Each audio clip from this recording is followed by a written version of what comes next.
Yo, what's going on, everybody? We are back with another Football Friday. Let me go ahead and get these screens. Yeah. Hold on. I was over there. I was making a TikTok showing everybody what the backside of this thing look like.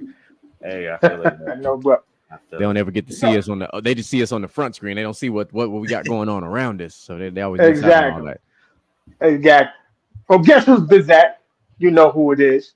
Um, I miss my brothers. I miss y'all. Man, It's a couple weeks I haven't been here. I was what the watching heck, the show. dog? Y'all was doing y'all thing. I was getting a little jealous. I was like, man, I need a fucking show, man. I miss it. You ain't got a lot, Craig. You was living your best life. You was on that yacht doing the damn thing. You wasn't Oh, missing us. man, You I was man, was, my loving boy I them. was was, out there on the big boat I'm doing telling you, big look, things, sipping on man. them mai tais. He wasn't thinking about us. nah, Fruity I was drinks there. Nah, I with the was here. I was wine. here with y'all. Man, it was going up, man. What? I was here. I missed you guys. But we back, and I'm full of energy, so we're gonna do this today. I'm not gonna bullshit. Sports talk is going on, man. I saw you was on the show, you filled in with Wayne. Wayne, we know we got beef. You called me a Spice Girl. We're gonna address that at some point in time, Wayne, whenever you get back. But sports talk, what's going on, brother? How you doing? Hey man, I'm doing good. Excited to do this. Love talking sports. It's my life. Huge fan, and appreciate you guys letting me back on, and hopefully continue doing it. Yes, Yes, sir. sir. Welcome We're back, gonna man. do it. Welcome back. Absolutely. So So go I ahead, didn't want to get it. GQ. What you So got? let's get this started with some arguably the most important football news that has happened thus far, and it's everything that's happened with the Washington Commanders. So we know that the sale was finalized, it was approved, no more Dan Snyder, all these things, but it did not leave us without controversy and then some. So let me read this Okay. report. So this report was the final findings from Mary Jo White. So it was concluded that the Washington Commanders withheld $11 million in revenue that should have been shared with the other teams. Billionaires being stingy. Ain't that about a bitch? The Ain't that- investigation also found that Dan Snyder had sexually harassed a former team employee. Oh, And it was wow. also noted that the Commanders failed to fully cooperate with her investigation. So now Snyder was fined $60 million. Now, on a side note, since Snyder had bought the team and sold the team, he picked up a plus 700 return on investment percentage wise Yes. because the team sold for $6 billion, 6.5, I think it was. which is It is. stupid, but it happened. But it was Okay. Crazy. sold to a lifelong Commanders fan. Well, Redskins / Commanders / football team, whatever you want to, however you want to play it. And one Your of the team of first many things he names. said, is that there's most likely going to be another rename happening. So just to kind of Yeah. completely get away from the Dan Snyder era altogether. But it's not actually because of that. We know it's because the whole copyright thing that they actually can't use the Washington Commanders name because the guy that owns the original right to the name is not trying to give it up. Nope. So your thoughts on that story there, fellas? I'm gonna let y'all go first, and then I'm gonna jump in on that. Um, I just think it's interesting that all this stuff about Snyder is finally starting to come out now. When they've kind of known, not even kind of, I'm pretty sure they've known about this for years, and Snyder just kind of had his way of just basically avoiding it. But I find this interesting. This is coming on at the same time where John Gruden has been more active in the background, saying that he's going to basically start to air out all the NFL's dirty laundry, right? And this, when I see this, the Snyder stuff compared with that, and then just thinking about all the stuff that the NFL has covered up or just kind of just glossed over in the past, it's like at some point in time, y'all gonna have to answer for this. Like y'all gonna have to really come out and say something about this because like you can't just sweep it under the rug for forever. Like that's not how this is gonna work. Everybody's gonna want answers. Everybody's gonna want their questions answered at some point in time. Especially Roger Goodell. Like I feel like he has to be on Front Street and really come out and talk about the Snyder situation and as to why this has been really swept under the rug for so long and why he hasn't really just made a statement about it at all compared to other things that have been put on Front Street, right? Like you see all the issues about the players that are put on Front Street, everybody that, fucks up, quote unquote, they always, all their business is always boasted and blasted. But when it comes to these owners, we never see it, right? We never get that same energy. So I just find this interesting that, John Gruden is now starting to air out the NFL dirty laundry because he was quote unquote done wrong. You got the Snyder thing that's going on right now. The name change. I knew that was going to happen only because people can be persistent, especially when they want to be, dickheads about a situation, and especially for money. So I knew the name. I knew that the name change wasn't going to be, wasn't. Well, it was going to happen, but this Snyder thing is it's interesting. I just want to see. It's for me. It's all about how they handle it. Like I want to see how they handle it. I want to see what's going to come out. I want to see the owners that are going to come out and talk about it.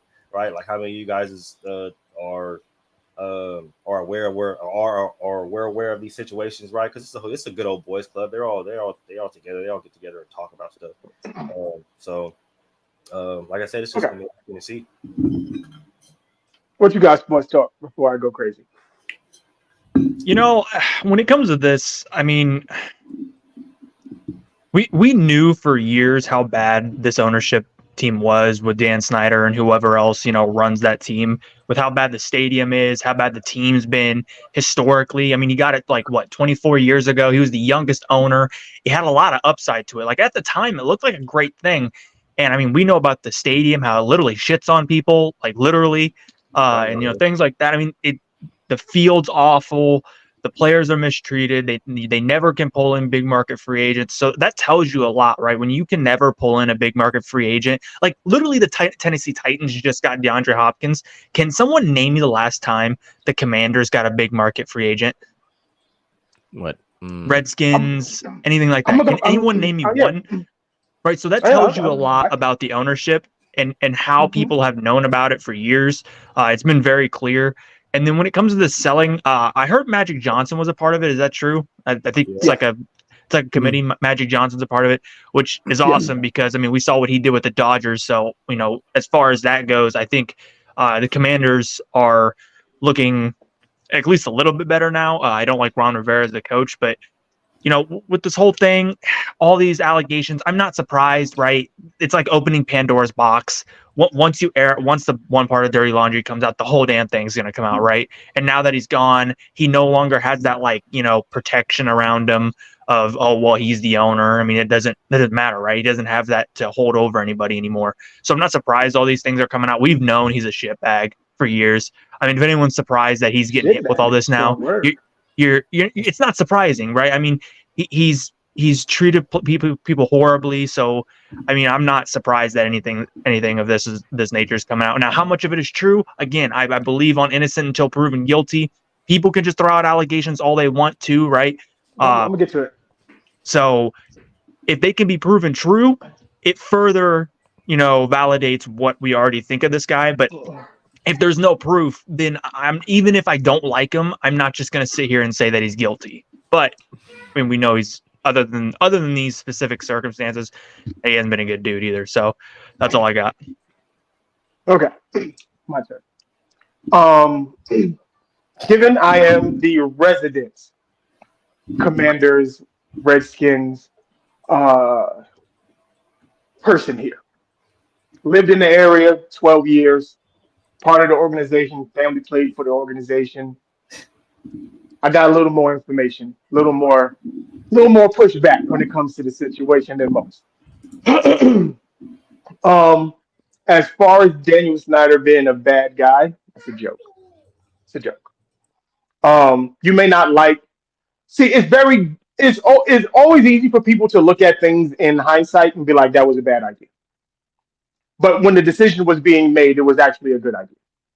The results always change how people feel about things. So let's get into some of the stuff that was being said.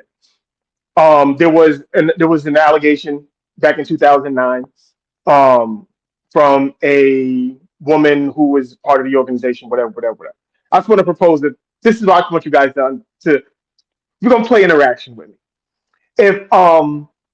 If the four of us are at a table for dinner, and GQ, I reach down and I touch your thigh, what's your first reaction gonna be? I'm gonna ask you what the fuck you doing. I mean, this is common now. I mean, you're gonna like, the fuck are you doing? That's just straight up reaction.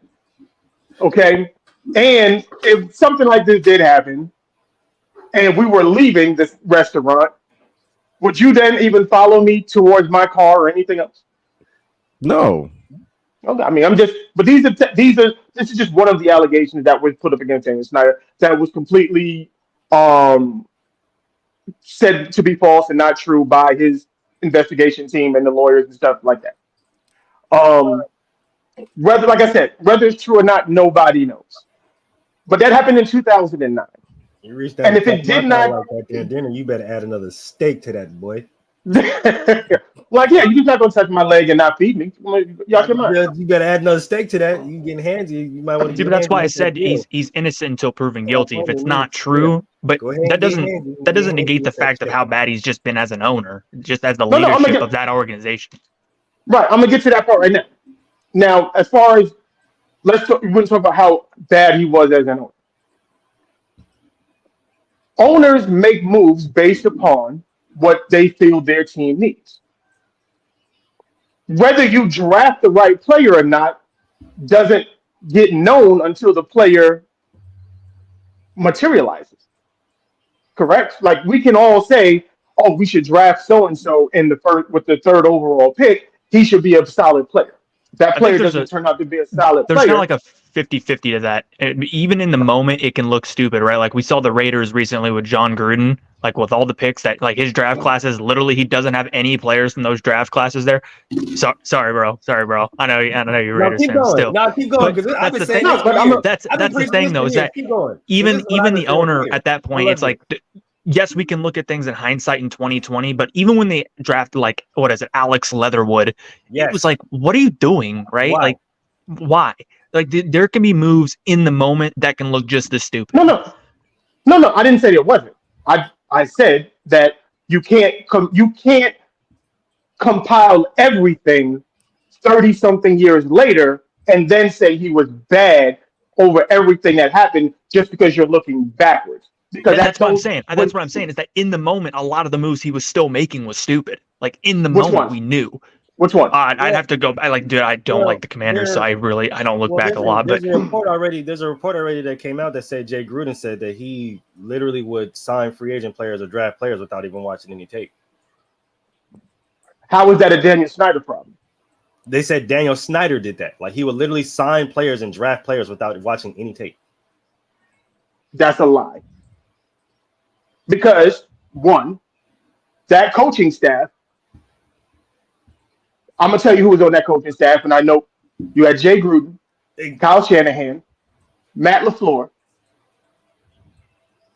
Who the hell was the defensive coordinator? Sean McVay was on that staff too Sean at Mc- one point. He was the He was the offensive assistant. game. He was He's some Yeah, weird role. he's that we the can't figure offensive out. Yeah. assistant. I was just thinking about the guys who were the real coordinators and shit like that. Daniel Snyder didn't make those decisions on to bring players in like that. That was Bruce Allen. That wasn't Daniel Snyder. It was Bruce Allen. He may have had input on, hey, I think we should go after this guy, but Bruce Allen made most of those decisions. There's a quote from Gruden that says he wasn't experienced enough in the business to make those decisions. He didn't put the work in. For him to pick a player in the draft is asinine. He didn't put the work in. Direct quote from Jay Gruden himself. Right. Jay Gruden was the worst. I will say this, and I will stand on this until the day I die.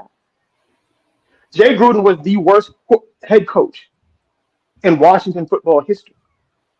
The worst. Because he did not know he knew nothing. Nothing. So I'm not listening for him. He had to ask to grind with Jay Gruden with all of them in the first place.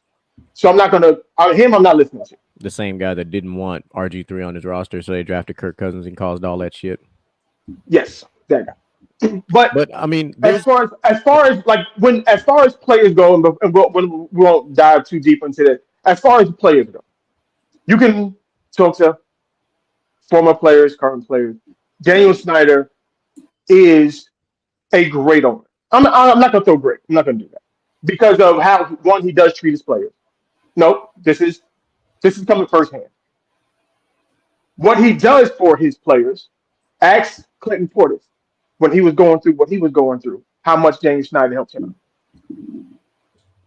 Like, there's a lot of stuff that happens that no one talks about because he doesn't do things for quote unquote the recognition, the clout, whatever it may be. LeVar Arrington was going through some things, helped him. A lot of players going through things, but he doesn't. That's not who he's. At the end of the day, his fandom was probably his biggest downfall because he was a fan first. So I'm not saying what he did as an owner, I was 100% on every single move that he made, but I understood most of the stuff that happened. A lot of it just never materialized. It's the same thing how people say about Michael Jordan. They want to say he's a bad owner. Oh, well, why did he draft so and so? Why did he do this? Because when they was coming out, like anybody would have drafted those players at that time. The fact that they didn't develop is not a him problem. I don't know. That's the coaching staff. This though. Huh? I don't know if I would have drafted Michael Gilchrist though. Yeah. No. No. Like I said, No, look, not Michael Kidd. every No. single, Right there. every right single, there. every, Right there. every There's no single. way. But but like I said, every single thing doesn't have to be done in a microscope like that. And I think that's what we do with a lot of these. When they talk about FedEx Field, when FedEx Field was built, that was the model for all the stadiums that we have now. How old is it? How old is that he- stadium? Upgrade though. Like Ooh, so upgrade FedEx. Shit, FedEx is 20. Yeah, it's 24. So 20 it got there the year he got there. So Yeah. he's the one that built it pretty much his first or second season. He built it a year or 2 years after his. Yeah. But have you heard the things about this field the last 3 years, 3 to 4 years? I understand that, but you're talking about something 20-something years later. People still play at the Rose Bowl. That is a dump. Yeah, and Kansas City Stadium's been around since the 60s, and it's still, and we don't see those issues, but we see it in a 25-year-old stadium and nothing gets done about it. So No. upgrading there, But- like No, they have upgrade. Everything takes time. And the stadium, you could fit Arrowhead inside of FedEx Field.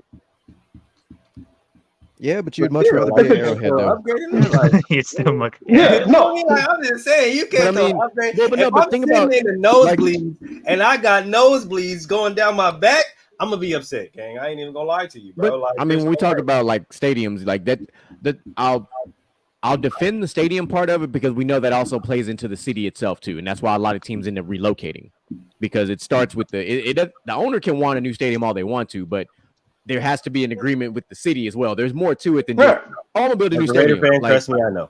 yeah, you're a Raiders fan. like, Ask the St. Louis Rams fans; they know as well. Like there's plenty of teams that have learned, and that's why they've relocated because of situations. And now you have SoFi Stadium that holds two teams. Yeah. And part of the issue that they have had with Daniel Snyder was he did what these other owners are doing now. He did it back then. He wanted to tear down RFK and build a stadium and keep it in the city. They said no.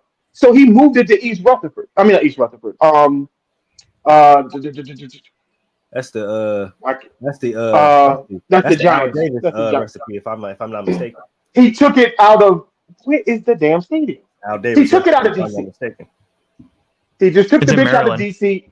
Yeah, it's in Maryland. I can't think of where it is right now. My brain is on frozen right now. But he took it from there and he moved it into Maryland. As little further away than people wanted to be for them because they were used to going into the city to do. So when you pissed off that many people at that time, there's going to be repercussions.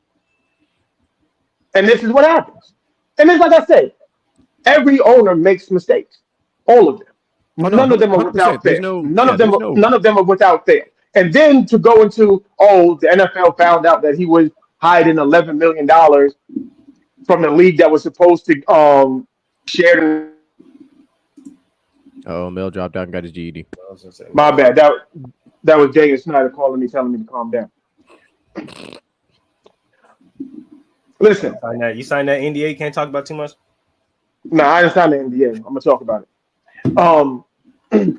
Look, I was never a fan of revenue sharing at all. To me, it's stupid. If I can market my team better than you, my team is more marketable than you, then I should never have to share what I can bring to my team to you. That's not fair. That's number one. Number two, it's not an NFL issue when that happens.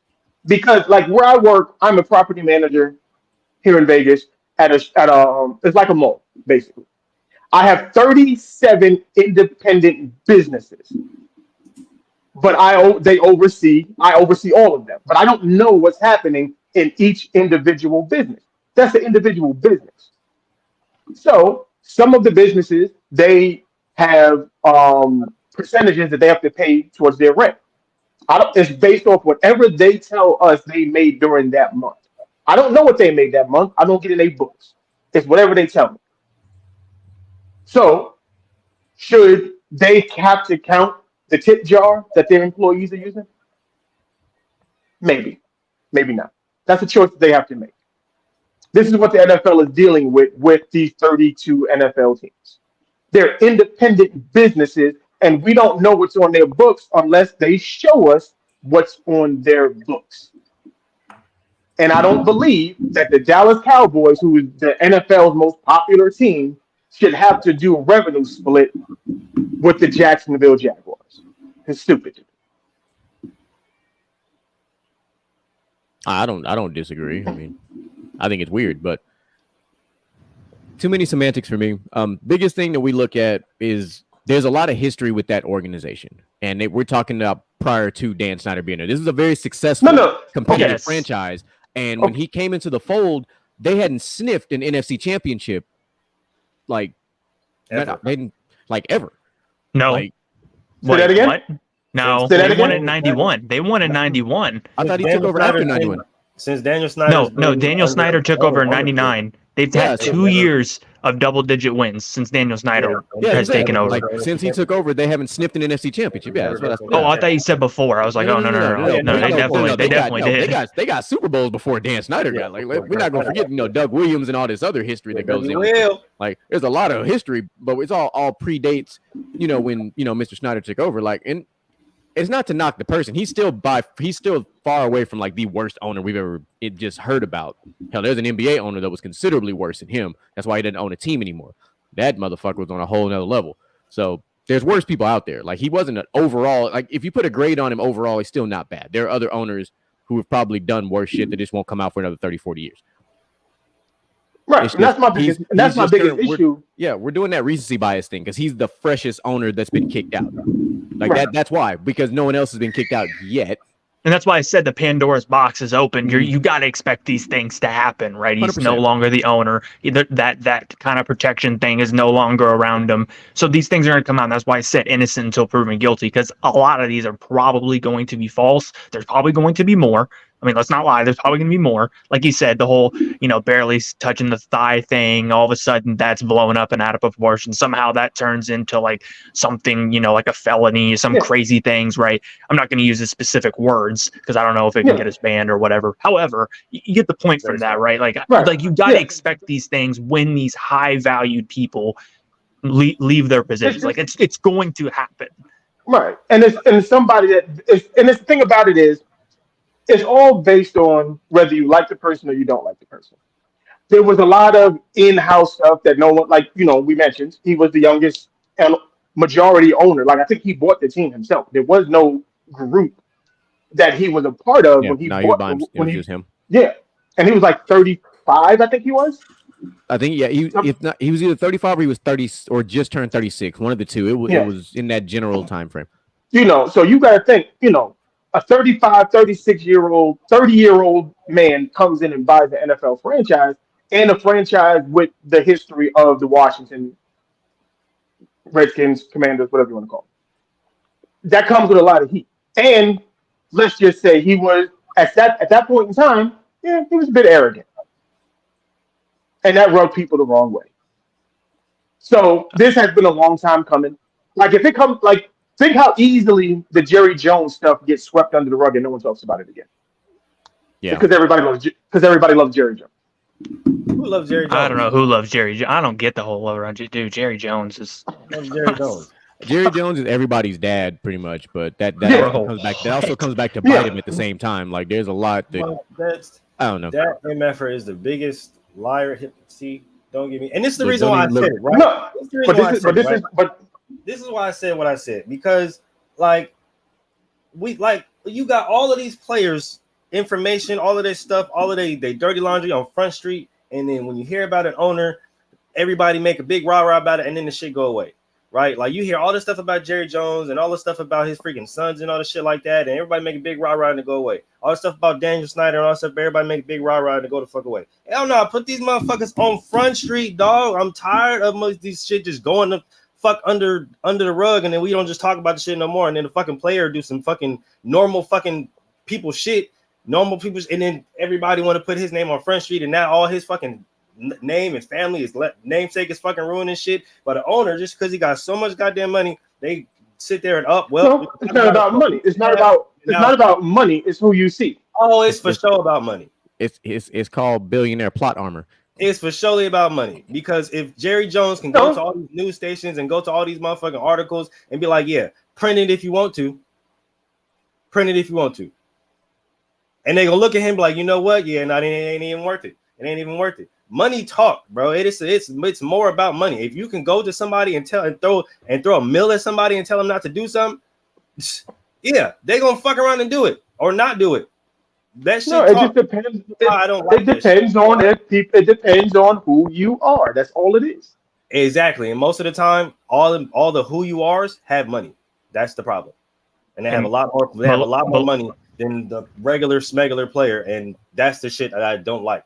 Like I don't know, because there's stuff that players have gotten pushed under the rug. So it's not that. It's not that. And it's not to the level of these owners, bro. Like that's the problem I have. Like nigga, I still hear about the bullshit situation got swept under the rug twice.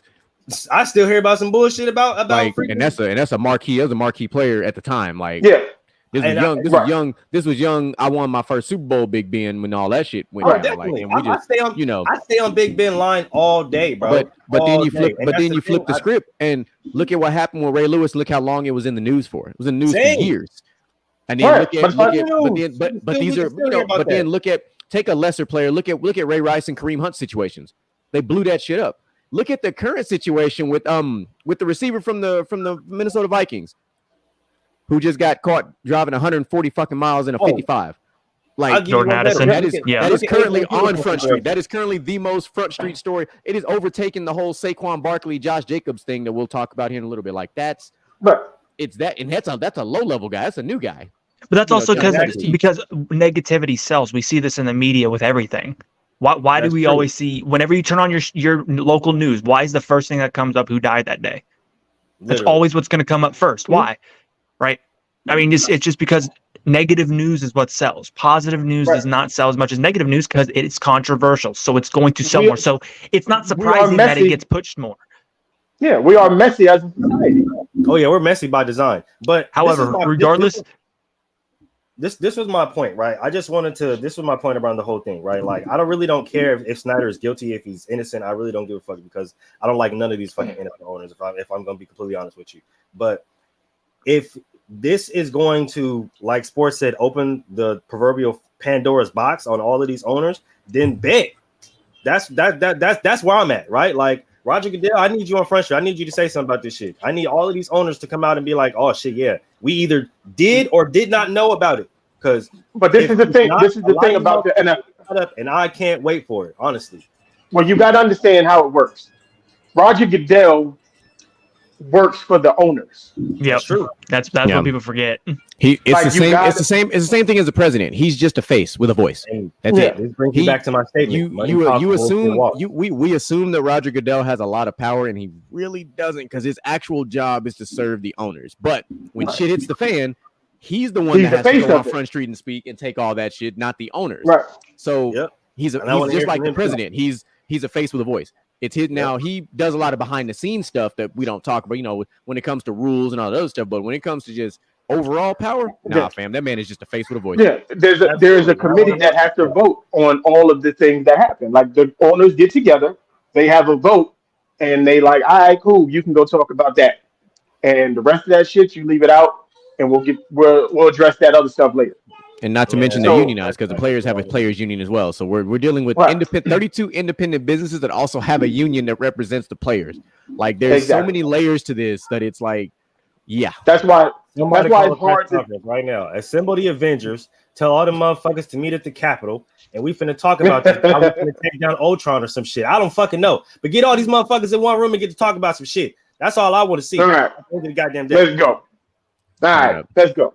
I was gonna put my Washington hoodie on, but I couldn't find it. My jersey, I'm trying to get it framed up. So, Although not the built man out bought for the that. team for $800 million, sold it for $6 billion.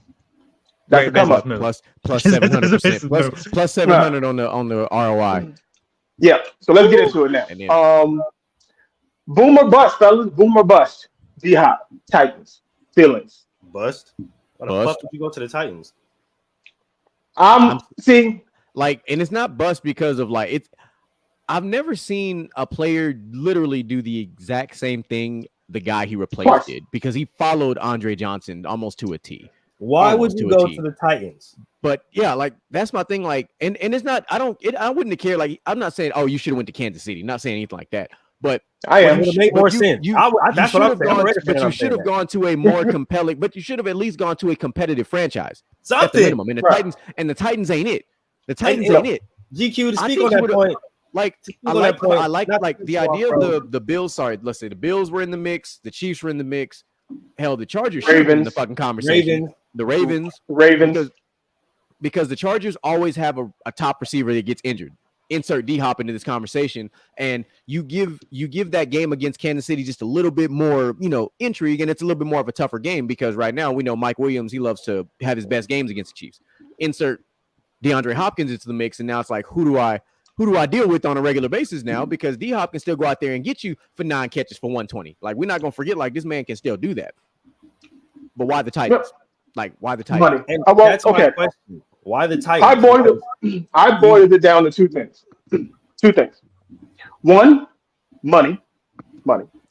Two, I guess his offensive coordinator from the Texans is there, and he believes that he can recapture whatever he had in Tennessee. I mean, with the Texans in Tennessee.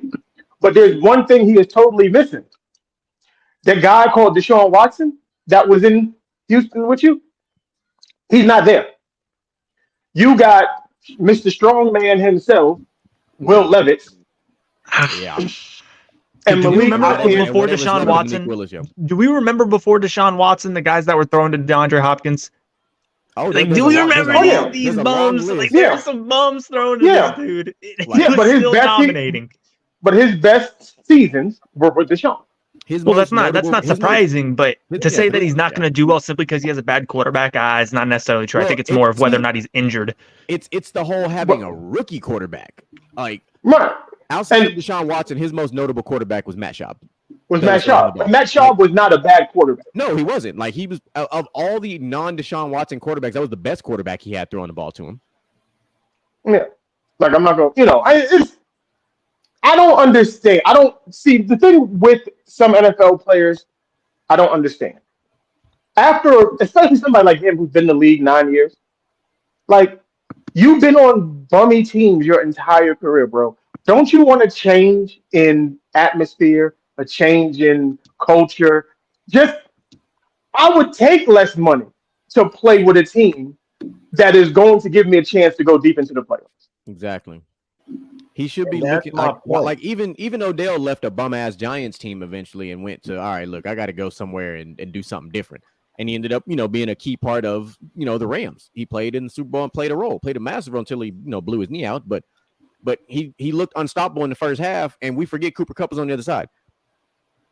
Like, it happens. And it's like, at some point, and maybe it's just the way we all think, right? Like, we've been in the league that long. He's been in 9 years. He's put up all the numbers you want to put up for a receiver. Why wouldn't you not want to put a ring on top of that?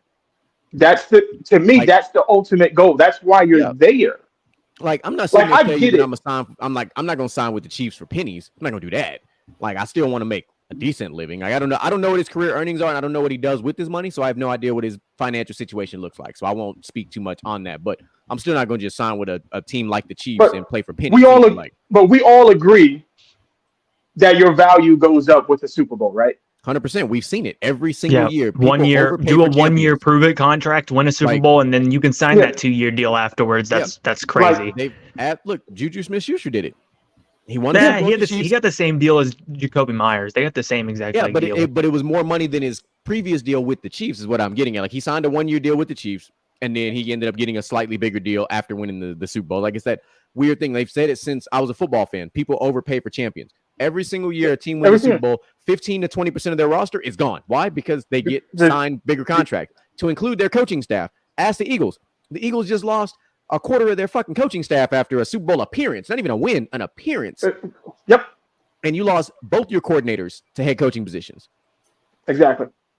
Like, and you lost CJ Gardner-Johnson too, which was a big fumble. That's a big fumble for them. That's a big fumble in the bag right there. Don't get why he goes to the Titans. You said you wanted to go to a team with a good quarterback, a good D line, and that's competitive. The Titans have neither. Good ownership, a good GM. Neither things they have. Not a good, just a good team. No. The fact that you decided to go there out of all the choices that you had is confusing, good sir. Like, I don't care. What they the just fuck fired a GM. They fired a GM after the AJ Brown debacle. Call it what it is. Literally, the best thing about the Titans outside of Derrick Henry is Mike Vrabel. Literally, he might be gone in the next and he few. might be gone and too. Like, I'm about to say, he probably has 1 year left there. Quite literally, because I 100% think Mike Vrabel would be a much better coach with a better roster. Like, he did the best with the roster he had. Like, we're not going to pretend like he didn't. A player to transition to a coach like he did will go from a positions coach to make the move up to head coach. He's done well for himself, and the players play hard for him. And ironically, which I thought was kind of funny, somebody at since now that they've signed DeAndre Hopkins now has had DeAndre Hopkins and Mike Vrabel have more touchdowns than all the receivers on the Titans. That stat came up, and I was like, oh yeah, that's actually funny as fuck. That's probably true. And they ain't lying. We forget Mike Vrabel caught a lot of touchdowns in New England. Like, we're not gonna there's a reason why teams do that, and it was because of we did it in New England. It's just I'm just confused. Like, damn the money. Like, you quite literally mapped out where you wanted to go and how you wanted it to play out and everything that you wanted to play with. And as a receiver, you literally had the free reign to go and get it. And you picked like quite I'm gonna tell you my uncle. I'm gonna tell you what my uncle used to tell me. Not me, but we would tell when me and him would talk, because he's been my head coach since maybe Pee Wee ball. He was one of my high school coaches, and when I needed stuff to do in college, I always went to him. And when people would fail, he would look at me. He'd be like, you know what? He's scared of success. This is what I feel is going through DeAndre Hopkins. He wants a lot of things, but what it takes to get that, like, he hasn't really been in the spotlight. Look at the teams that he's played for. Texans, Cardinals. Not, okay, they get in a primetime game on Monday. They're not playing marquee games every other week. So he can make the one-handed catch every once in a while. He can snatch, 87 to 95 balls, 1,300 yards, get the 11 touchdowns. But where's the impact on any of that stuff? I mean, if he does go, a couple of division titles out of it, that's about it. But if he does go to Buffalo and he does not perform, everybody's looking at that. If he goes to Kansas City and doesn't perform, everybody's looking at that.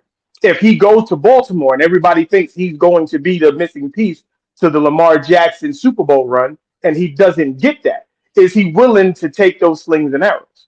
I don't think so. So I actually have a more interesting take on this. So I actually think this could end up being more of a, depending on how it works out, right? I think with Julio, Julio's a better example than Andre Johnson, because Julio actually came 1 year removed from Atlanta, being injured, then went directly to Tennessee. Andre Johnson had already been to the Colts, right? You already had saw the decline. With Hopkins, he was still on pace to be about 1,400 yards last year, right? Amidst the suspension and everything like that. With DeAndre Hopkins and looking at this team, like you guys said, before DeAndre Hopkins, Mike Vrabel had the most touchdown catches out of everybody on this team. And let's remember, Ryan Tannehill got injured, I believe he was week 10. They were 7-3. They lost this division on the last week of the year. Now you add a top 10 wide receiver to that. I don't like Ryan Tannehill. I think he's kind of like a lower version of Kirk Cousins, right? I think he's right around that mid-tier when you talk about the NFL. But when you look at this team, and it was really carried by Derrick Henry the entirety of the year, and they went 7-3 before the injury to their quarterback. You have to look at it as, well, you're adding a top 10 quarterback or wide receiver to this. Like the value's there, right? Like it makes sense as far as for Tennessee, obviously, in that they could win this division. I mean, they have a legitimate shot at winning the division because they were already there last year and lost seven straight. They lost 7 straight games to end the year. Now, do I think they're actually going to win the division? Probably not. Okay. Because I think Jacksonville's that team. But I wouldn't be surprised if Jacksonville split one. I wouldn't be surprised because the last game of the year, mind you, Joshua Dobbs was the quarterback. He was awful, and they lost 20-16 in the last game of the year. That's why I say Trevor Lawrence is the most overrated player in football right now. Okay, and it's not even close. It's not even close, right? People are putting him top 5. He's not. He's not top 5. He's not top 7. And then and then also look at other games. They lost to the Chargers in Week 15 by 3 points. They lost to the Chiefs in overtime, right? In Week 9. Like, this team was there. This team was close. What was the score? What was the score of the Chiefs game? All of them. Tell me the scores. 20-17 for the Chiefs game. Okay. You tell me you had DeAndre Hopkins, that's not going to help? No, keep going. For the Cincinnati Bengals, they lost to Cincinnati Bengals 20-16. They lost to the Houston Texans 19-14. They lost to the Chargers 17-14. They lost to the Jacksonville Jaguars last game 20-16. And what I'm saying is, with Treylon Burks as your best guy, right? I'm saying when you add DeAndre Hopkins, I'm not saying this team's going to be amazing. I don't even agree with the move. I'm a Chiefs fan. I wanted to go to, but as I look at this, like, I disagree with, like you guys said, he wanted to go to a good franchise. He wanted to do all these things. But when we look at strictly for the Tennessee Titans perspective of this, like looking just at that team specifically, it's actually, there's a lot more upside than people are letting on. It's just when you look at what DeAndre Hopkins wanted, it's like, well, you're being a hypocrite now because you wanted to go to a good team with good ownership and all that stuff. Like, in that regard, it's stupid, right? It was a really bad move. But when we look at strictly for the Tennessee Titans, it's not that bad. It's not that bad, but I'm gonna tell you what the difference. I'm gonna tell you why it's kind of off for me. Because everything that you mentioned, 20-16, 20-19, 20 to this, 19 to 7, defense was the reason why those games were the way that they were. If that defense can continue to play at that level, then we have a very good conversation. I don't believe the defense can continue to hold teams to 20 points. And I don't think they're going to have to. I think they're going to be able what I'm saying is they're adding D-Hop. That's going to increase the amount of points they're going to play, which gives your defense more of a cushion to work with. I'm saying that's when you add D-Hop, you have to assume that's more points, right? You have to assume that a little bit, right? Just like when you took that, like when Tyreek got taken away from the Chiefs, everyone's like that takes away points from the Chiefs, right? Just because you lose him, you still had Kelsey, but that takes away points because of the threat of Tyreek Hill, which is true, and we saw it, right? Especially in some points of the season. However, that didn't like slow Mahomes down or anything like that. But you add a top 10 receiver, because I still think DeAndre Hopkins is a top 10 receiver, and he still has the best hands in the NFL. And you add that to Ryan Tannehill, clearly he does. And then, who has better hands than DeAndre Hopkins? And if you say Justin Jefferson, what's wrong with D-Hop hands? Now D-Hop got some stupid hands. No, he said D-Best. He said D-Best hands in the NFL right now. Larry Fitzgerald retired. Yeah. What? I was going to say Fitz is gone. Yeah, Fitz is gone. Fitz has been gone. Like, who has better hands than DeAndre Hopkins? No, I want to hear this. We'll deal with the wide receiver conversation in a second. But I like what Sports Talk said because he's right about this one very important key factor here with all those close games. What Tennessee can do is what Minnesota did last year, which is win a lot more of those close games. D-Hop is worth at least an additional touchdown per game. You can make the argument if you play the analytics game, he probably gives you a +6 in the score column, which means those games that he laid out, that's at least 4 additional wins from those 7 straight losses. So now they go from 7-3, make that +4. They're 11 and they go 11-6. That's a playoff team. Like they're a playoff team, and they're in the mix. Like they may actually have stolen the division, at the end of the year, as opposed to losing it in the last game. So I understand what he's saying, and it actually makes the AFC South that much more random now. Yeah, we had an idea. We figured, all right, Jacksonville should do it, but then The weird thing So you is saying DeAndre Hopkins, Mhm. 6 points is a lot. That's a I know. lot. It is. But there's Considering nothing- considering the dude, he's only had 3 seasons where he scored over double-digit touchdowns. Okay, you could say 4. You could say 4. You could say 4 points for every game. Make That it- still gets them yeah. 3 more wins. That still puts them ahead in the division. 3 points gets him 4 more wins. If you Yes. look the way last They season when lost it by does, 3 points multiple times. They lost by 3 That's- points to the Chiefs. They lost by 3 points to the Chargers. Those are 2 of the best. Those are 2 But playoff that's- teams. 2 But we're playoff looking, teams. but you're looking backwards, not forwards. We're talking about moving forward. well, strength of schedule. Yes, and I'm saying that you add a top 10 receiver on Yeah. top of that and their moving schedule's actually forward easier Okay. this year than with a last guy year. with a proven defense. Yeah, I Now, was could the gonna say, defense that's fall schedule apart? is Yes, crazy. any team's Who's the defense or quarterback? offense could fall apart. Who's the Ryan quarterback? Tannehill, the guy who went 7-3 before he got injured and they lost the last 7 straight games. Their best wide receiver was Treylon Burks. So Ryan Tannehill going into next season as number 1 quarterback. We have no idea. That's Like I said, This is what I have no idea because Malik Willis Malik Willis has been playing a lot better in power, looking a lot better in Well, training. Mike But Vrabel we're doesn't like talking- Malik Willis, and I don't get it. Malik Willis. But we're looked like- talking he about looked next terrible last season year. is what I'm talking about. Yeah. We're talking about next season, not what happened last year or what could have happened if DeAndre Hopkins played for them last year. We're talking about what DeAndre Hopkins is going to do with this team next season. There's a lot of improvements that were made, and we have to think about it like this. Adding D-Hop makes things more difficult for teams to game plan for because the main game plan has always been stop Derrick Henry, except fourth quarter Derrick Henry is one of the most impossible players to stop. Now in the fourth quarter, I have the play action in my back pocket now because I have Derrick Henry plus I have D-Hop or I've got Treylon Burks on the opposite side because maybe, just maybe, we start double teaming D-Hop, which leaves Burks open, which opens up our offense just another layer. Adding another layer. Wasn't that the same thing they said 2 years ago with Julio Jones and AJ Brown? Julio was a lot more injury prone than DeAndre Hopkins was, And it worked with AJ Brown. Let's not forget this 100%. team. That team, the only reason they lost was because they went against the Chiefs. Yeah, like That's who they ran into. That team was buzzsawing teams. Lamar Jackson buzzsawed. Patriots buzzsawed. We're not saying Tennessee's Like, going to they take were the AFC destroying over, teams. but don't be surprised if like Tennessee's one of those weird teams that upset somebody at the right time of the season that messes because we know the AFC is about to be a straight dog fight. Like the AFC finna beat the hell out of each other all year. So by the time they get to the Super Bowl, they're gonna be fucking exhausted. And the NFC team gonna be on vacation. Like, man, hurry up. Like that's the way this season is currently being set up. So like, and that's the thing. D-Hop would have tipped the scales for a lot of teams. Had he went to Cleveland, that would have tipped the scales massively for the AFC. Had he gone over to Cleveland, that was the team I wanted him and to then go to. remember, That there was a sense. time, there was a conversation where him and Dalvin Cook would say, "Hey, let's play together."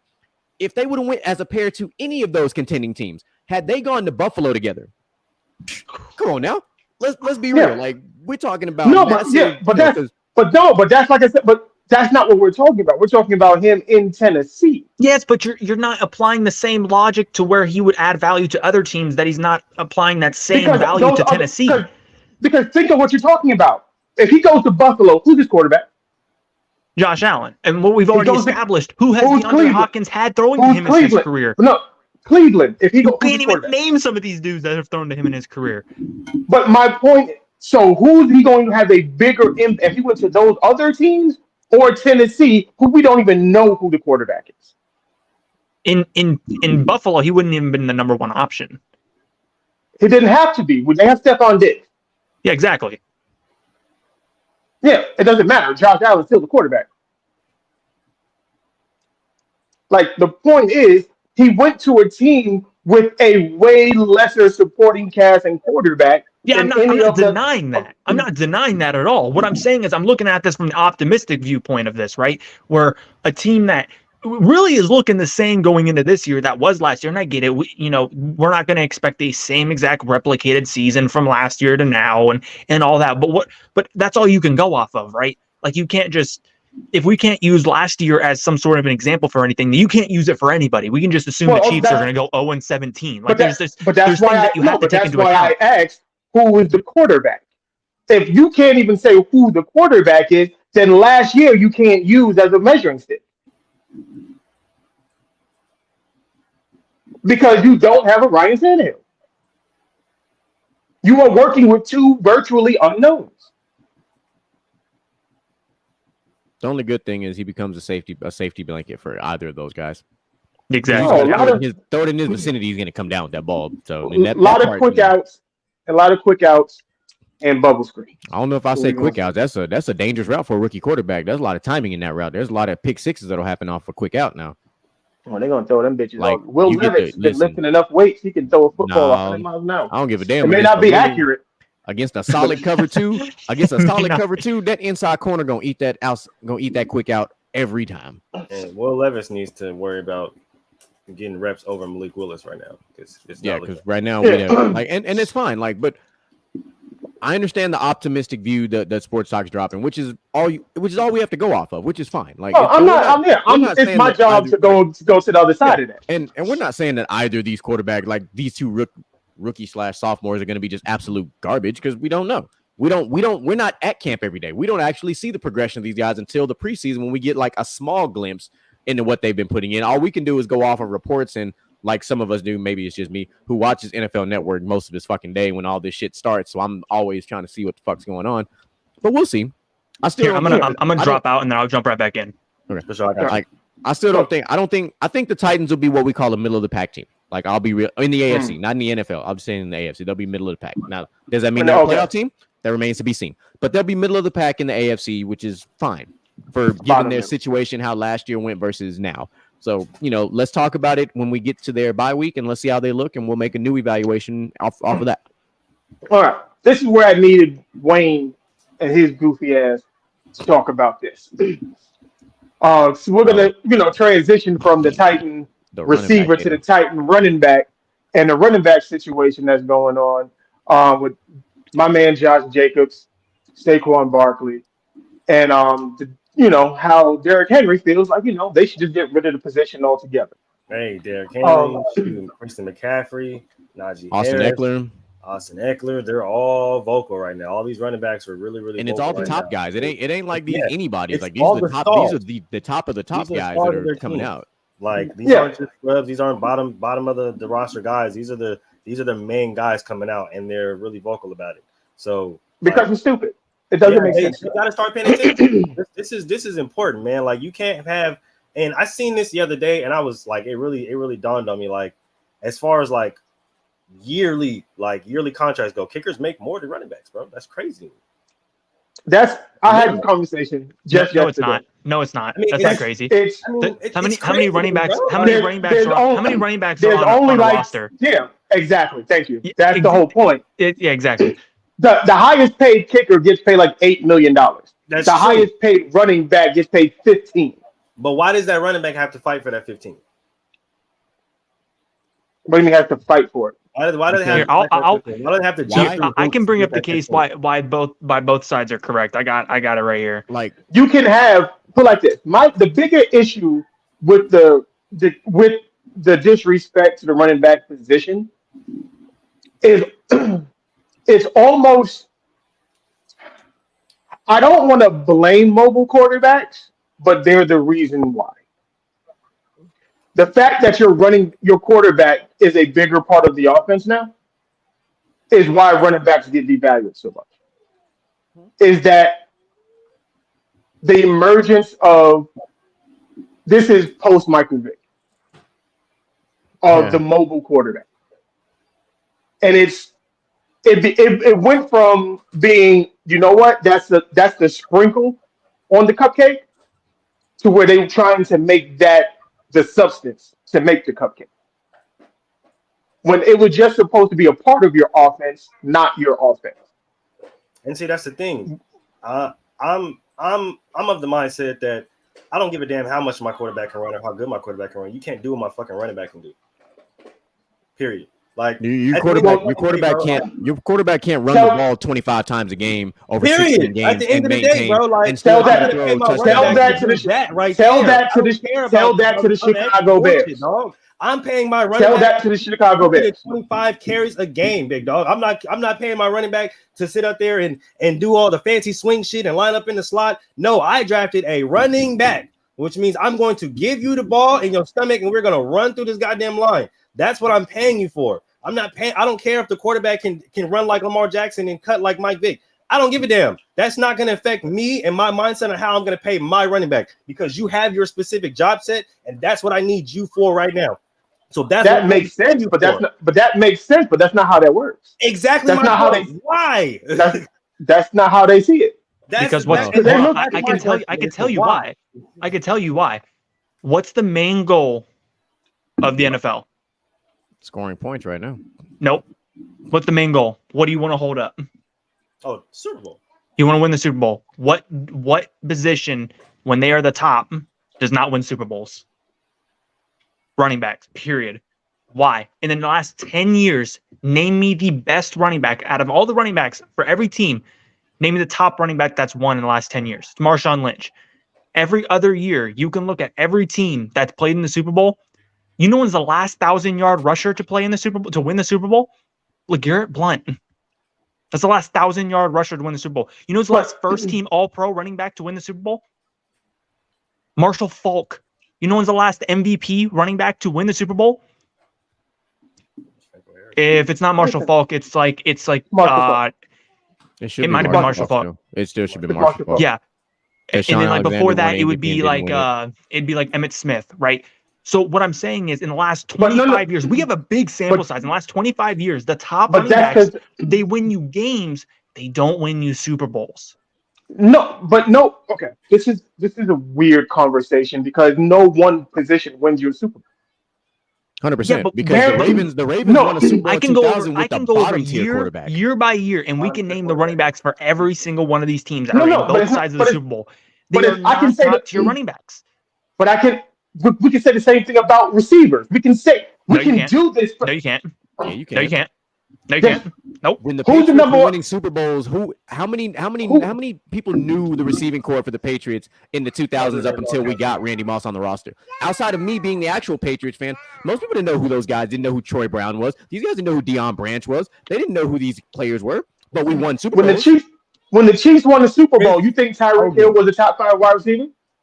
No, he was close to it. He was top 10. He was emerging. He wasn't a top 5. But everyone knew who he was. Yeah, but okay. The problem is not just if you have a good running back, you don't win a Super Bowl. That's bullshit because teams back in the day all had good running backs and were winning Super Bowls. Roger Craig. Over 25 years ago. That's 25 years ago, bro. That's because the league changed, not the running back position. Exactly. No. But the running back has also changed. Just like the tight end discussion we had in the 90s going into the 2000s with guys like Shannon Sharp and Antonio Gonzalez and all those guys. When the tight end became more of a valuable piece of the offense, the running back merged with this high-powered offensive game too because running backs had to be more athletic. Some teams had the Derrick Henrys, the big guys, but most teams have more of the Austin Eckler, the Alvin Kamara, the Kareem Hunt, that athletic build who can also go out there, even take Tony Pollard. Look at the routes that Tony Pollard was running because he was also a receiver converted to a running back. The running back position has had to evolve. So guess what? The way we paid them should also have to evolve. And I agree with take the running back part of it out of it because it's still a viable piece. You can't win a Super Bowl with just a guy. Like, because even Isaiah Pacheco, say what you want about it. Isaiah Pacheco, go look at the film. Isaiah Pacheco was still a damn good running back in college. He was still a good running back. You still have to have a skill set, and he can still catch balls out of the backfield. Like, you're not just going to take some random guy and plug and play, and that's the problem. The NFL is like, oh, I can go draft a guy in the 7th round like the Chiefs did not go win a Super Bowl. But what happens if you drafted a guy early and he becomes a top-tier guy? Why can't I pay a top-tier guy like you're supposed to?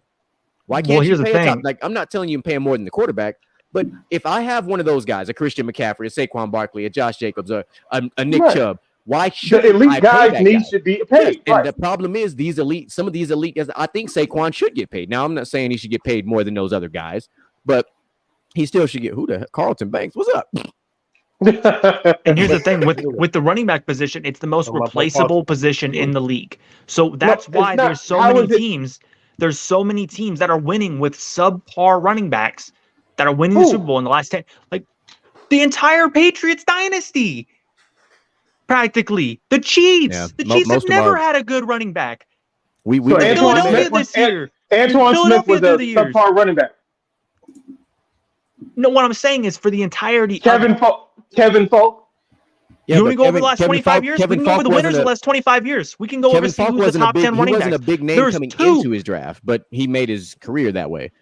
No, The but winners we're of talking the about when Super he Bowl, was there on. have been We're talking two about when he was top 10 running when. backs to win. But that's not. But you keep saying top 10 running backs. A lot of those running backs are on other teams. And it's a whole team thing. It's not just one position that's going to make or break any team.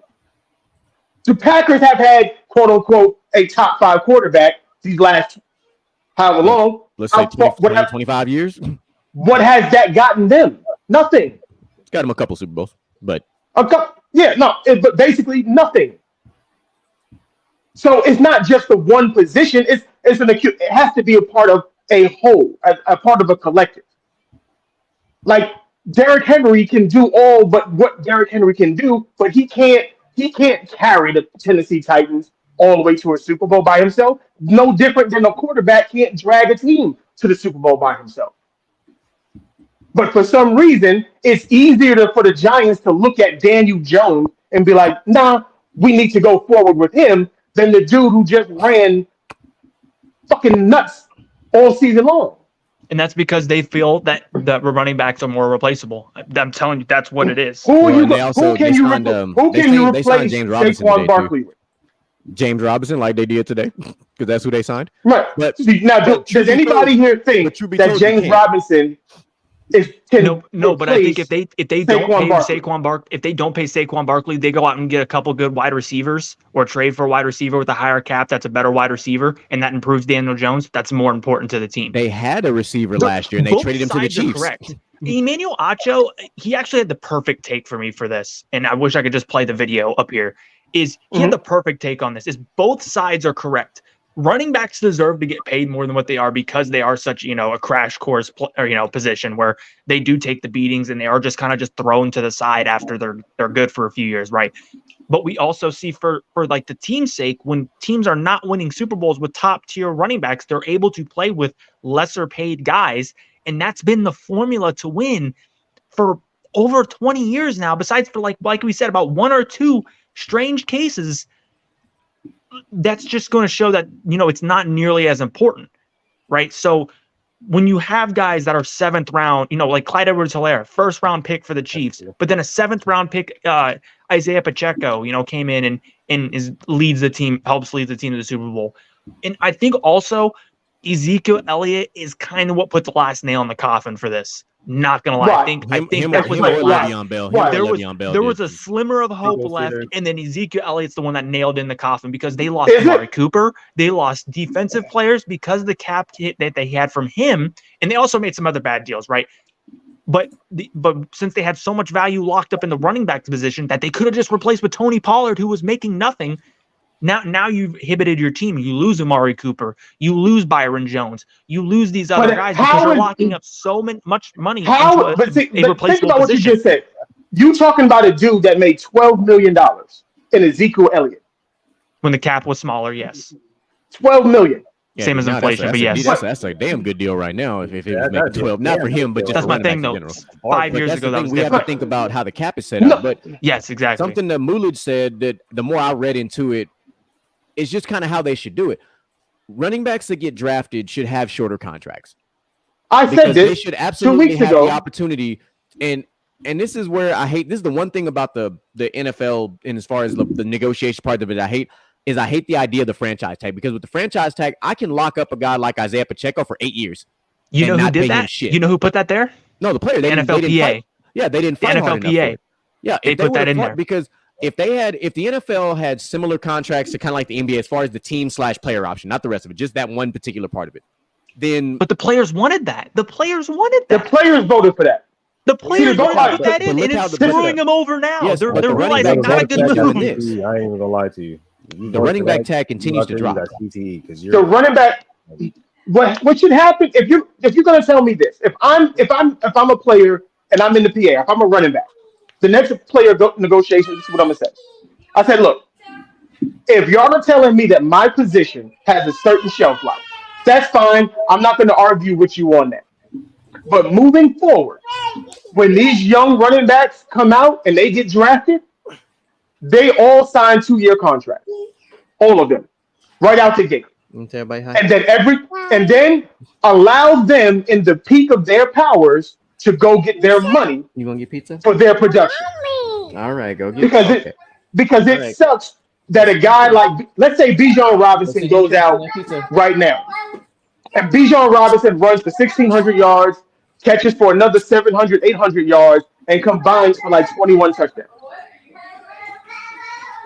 In 3 years, they're not going to, and he does this on a consistent basis. He's not up and down a little bit, 1,200 one year, 1,300 another, 6, 7, whatever. But it's all basically the same, parallel to what Ezekiel Elliott did. Everybody else gets paid for their past performances except for running backs. Thank you. 100%. Every single. I think a way to fix that, and I have proposed, put this out there, is that there should be a per almost like sacks, right? In a lot of defensive players' contracts, right? You get so many sacks, you get so much money, right? As an incentive. I think for running backs, the NFLPA needs to put in for so many carries, you get so much money in return for it. No, well, because the NFL, then they're screwing over their own guys. Because the offensive coordinator gonna look at how many carries he got, shut that shit down. All right, let's bring another dude. He'll run jet sweeps for the rest of the fucking season. Mm-hmm. Like you can't once you start doing stuff like that. Draws. As soon as he gets to about 10, within 10, we already see it though. It's already in people's contracts. Hold up, that's not true. That's not necessarily true. We see a lot of wide receivers with a certain number of receptions for an incentive. We do, and sometimes if you notice, they end up not getting those incentives by the end of the year. They don't get it. Like, and that sometimes they do though. Yeah, sometimes coaches purposely do it. Sometimes coaches purposely get them to where they get that. If you have that kind of coach, or if you're in that kind of program or ball club, but we've known that. But they value wide receivers. There is no value on a running back. So if organization is saying, you know what, if he gets to 250 carries this season, he gets a $2 million bonus. Guess who's not getting 250 carries that year? Well, guess whose career is prolonged because they're not getting so many carries also. So they're going to be able to make more money because their body's not nearly as beat up. That's not how that works. They don't look at the person. They look at the position. They don't look at the person. They look at the position. Yes, but if the person is still capable of producing at a high level, they're more likely to keep that person around is what I'm saying. The reason why Ezekiel Elliott's gone is because he's been used, abused, and thrown to the side. And if you take a couple hundred... That's the thing. His carry got cut in half when Tony Pollard showed up. He hasn't carried the ball. He hasn't carried the ball like he did his first 4 seasons. Because they realized a cheaper option that came around, and they wanted to go to that eventually. Well, there's that, but you got to miss the other part of it. By the time a running back gets to the NFL, they've got the most tread gone off the tires amongst all positions. Like that's just the unfortunate truth of the position. Since you were a kid, you've taken the most hits from Pee Wee to college to the NFL. Like, but that doesn't. So by the time you get there, you've already got, let's say, realistically, you've got what would be considered like the equivalent of 5 years worth of tread on your tires.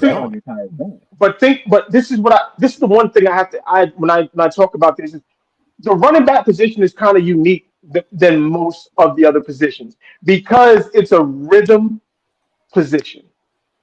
When a running back and the offensive line are in rhythm, things happen that is not the same with other positions. So if a running back comes in and you handle the ball on first down, but you throw on second down, then you throw again on third down, and then you reset. Then you run on first down, run on second down, throw on third down. Then you get to first down, finish a first down pass, second down pass, you run on third down because it's third and short. He's not picking up any rhythm with himself. The offensive line isn't picking up any rhythm. They don't know where he's feeling good today. We've been running stretch left all day. We've been killing it. Everything he gets to the left side of that field is money in the bank. Let's keep doing it. We're going to go there. Whether we run a trap play or flex to the left or stretch to the left, everything we do is going to the left because whatever he sees the left side of the field, that much better than the right. Yeah, all I'm doing here is just like you did for the Tennessee take. I'm just giving you the adverse, opinion here. I'm giving you the opposite side because both sides are correct in this argument. Both the organizations and the players, they're both correct. Like neither one of them are wrong. Like players deserve to get paid more at this position, but it also doesn't make sense from an organizational standpoint from the history that we've seen. both of them make perfect sense. Like the argument that you're proposing isn't incorrect by any stretch of the imagination. It's just that there's just as good of an argument on the other side. That's why there's such a standstill right now. I wouldn't say it's just a good enough argument, because if you're telling me that you can replace Saquon Barkley with the Giants with a wide receiver and 3 other running backs, you don't know that. You're just assuming that we can get a receiver, we get some production over there, and maybe these 2 guys over here combined could rush and do what Saquon Barkley did by himself. I also watched CMC go down for a year and Derrick Henry go down for a year, and Devontae Foreman came in for both guys and rushed for 1,000 yards. Okay. He was a really good running back. I also watched Tom Brady go out for a year and Matt Castle come in. What's his name? Who was it? Matt Castle. Matt Castle. You're right. Matt Castle came in and won 11 games with the Patriots. Did that make him as valuable as Tom Brady? Last year, and apparently because the Chiefs decided to sign him for. He got a big contract boost after that year. So no.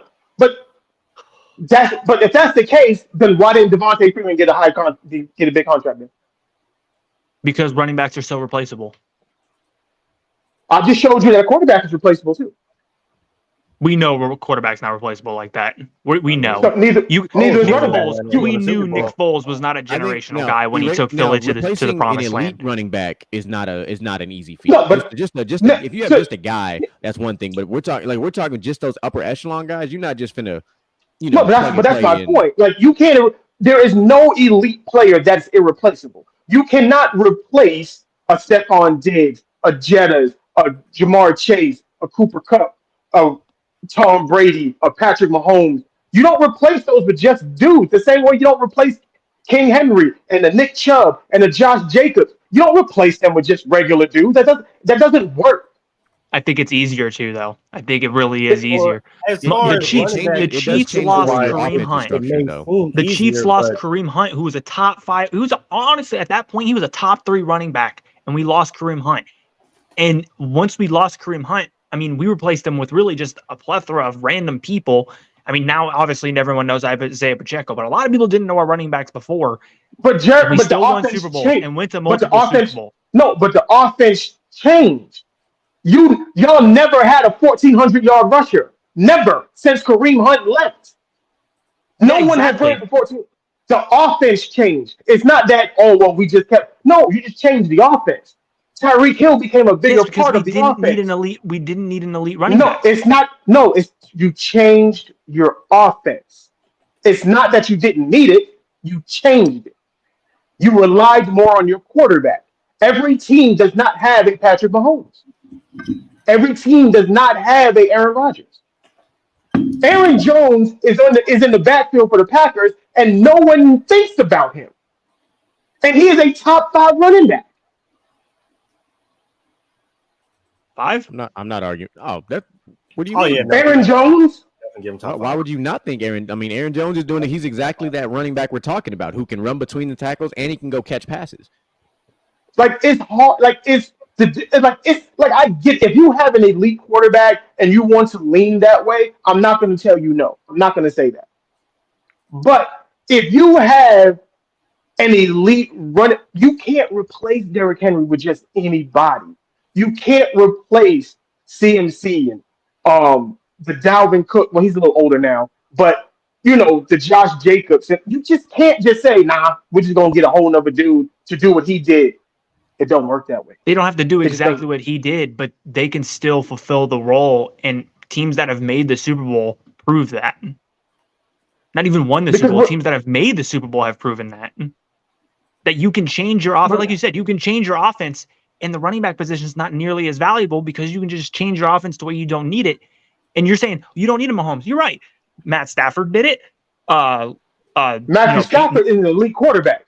So we're talking about elite quarterback. Yes, but teams can do it. But teams can do it and still win Super Bowls and play Super Bowls. And not have the elite quarterback. You got to have the elite player either at running back or at quarterback. Some very rarely do teams have both, and if you do have both, they shit on the running back. And if you don't have either one, like elite quarterback or elite running back, you better have a good elite defense. Or No, you better have an all-time defense. It ain't even elite. You got to have an all-time defense to Literally. even Like, be how the fuck is relevant. it But the argument that both of you guys are making is actually it's compelling from this perspective. If Saquon Barkley didn't play last year, Daniel Jones doesn't get this contract.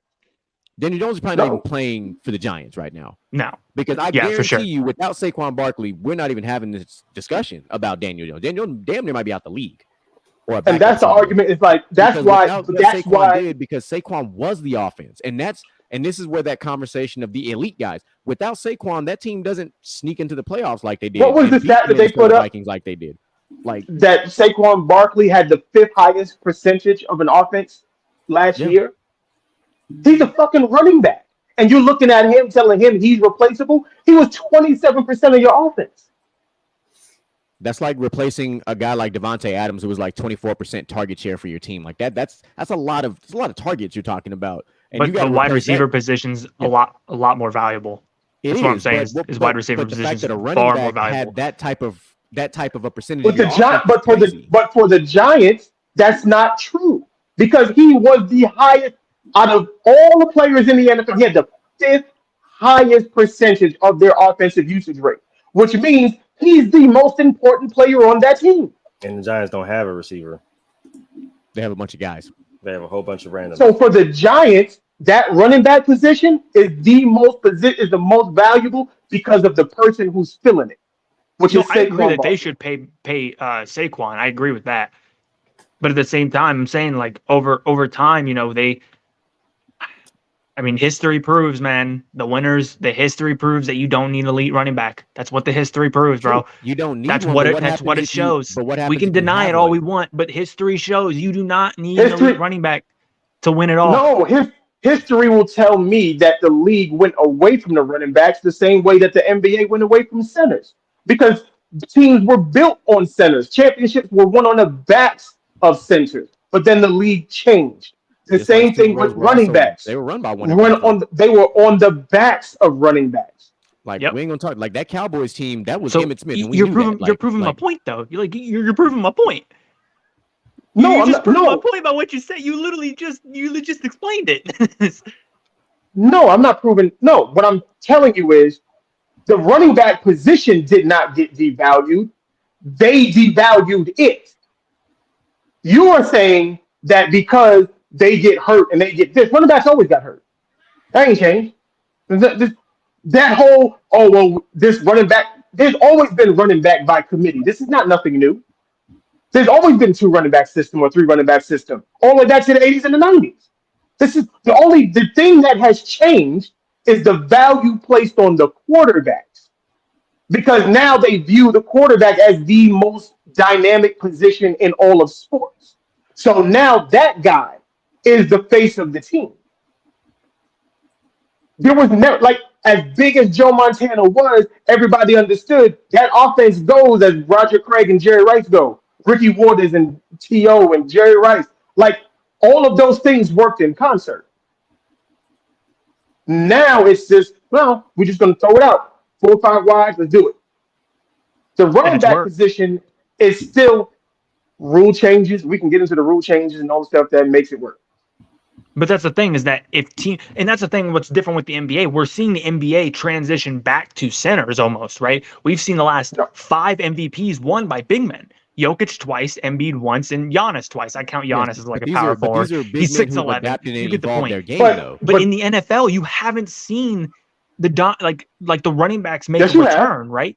Yes, you have. When was the last time that you saw a top? This last year had a lot more running, a lot more running this last season. Alvin Kamara, CMC, the Kareem Hunt, Austin Eckler, who was literally top 5 in the league in receptions as a running back. Dude caught 104 passes. There have been good running backs every year, but I'm talking about the people that win it all. The people that go to the Super Bowl and the people that win it all. They do not need elite running backs. There has not been anything to disprove that. The last one was Marshawn Lynch. Was Leonard Fournette? Leonard Fournette had ran for like 400 yards that season. What about what you're saying is the running back position evolved with the NFL. The NFL didn't evolve with the running back position. You have dual threat running backs that can go out, line up at wide receiver, line up in the slot, catch out of the backfield. They can block, run between the tackles, hit the outside. That's what you said that you value. You want guys who can operate in space. These running backs prove that they can operate in space. Now you pay them like they operate in space. Yeah, that's a legitimate skill set. They had to evolve their game just like how we go to, because remember we saw with quarterbacks. We went from the mobile the statuesque quarterback that didn't move a lot. They moved this much, but now we've got quarterbacks who are elite athletes at the position who also could throw the ball down the field. So they've evolved just like the running backs have had to evolve from, oh, I'm running between the tackles. Oh, now I got to run this swing route. Oh, now you're going to put me in motion in the slot, and I got to go run a streak down the field, and I got to go catch this ball. Like, that's a skill set. Not every running back coming out of college can do that. I agree. Level. But when you have these contracts that are being signed by these big name players signing big contracts and then missing multiple years, it devalues the position because the best ability is availability. It is, but when you wide receivers do the same thing. Person so much, I agree. Like, what do you expect? Wide receivers are more valuable. No, why would you say they're more valuable? Because they're more important to the quarterback. They are? Yes, because we've seen Super Bowl winners with not elite running backs and more elite wide receivers. Ask a quarterback what are the two most important things to him, and he'll tell you a left tackle and a running back. That's not what the winners say. That's not what the winners have proven, or not say. But that's not what the history's shown with the winners, man. It's not. No, you want to know why? I mean, because especially now, because they're pass happy. So if you don't have a running back that can pass block or catch passes, go jack it up. Patrick Mahomes' first year, Damian Williams rushed for 104 yards, average 6 yards a clip. And Hunt, what was it? Not Lamar Hunt, but there's Hunt, there's Williams, we had two Williams. You had four running Jared backs. McKinnon, Jared McKinnon, you had a bunch of dudes. I think you had Denard Robinson too at that time. But I mean, that's the thing that's what I'm saying is that these teams, and you saw it with the Patriots, especially in the later like post 2010, with the Patriots, they kind of set the blueprint for that. Tom Brady, don't make the big mistake. He didn't have the best weapon. He still had the best tight end of all time, but have a great defense and have a quarterback that doesn't make those mistakes. And that's the recipe.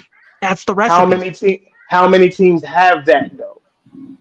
Because that's not just, but that's just there's not too many. Yeah, exactly. There's not that many dynasties, but the Chiefs are starting to do it now, and they're again showing the blueprint for winning does not require an elite running back.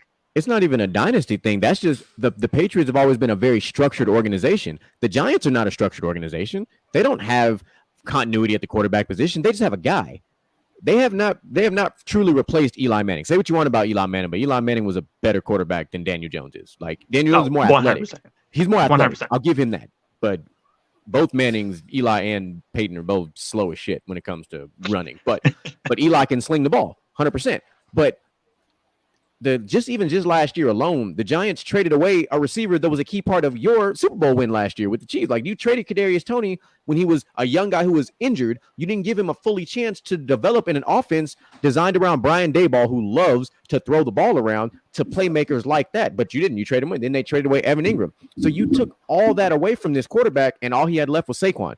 Yeah, think about it. The two dudes that, if Daniel Jones if he's the guy, Evan Ingram, was he not a Pro Bowler last year? He was a big part of Jacksonville last year. And just signed a 3-year extension. And just signed an extension. And then Kadarius Toney.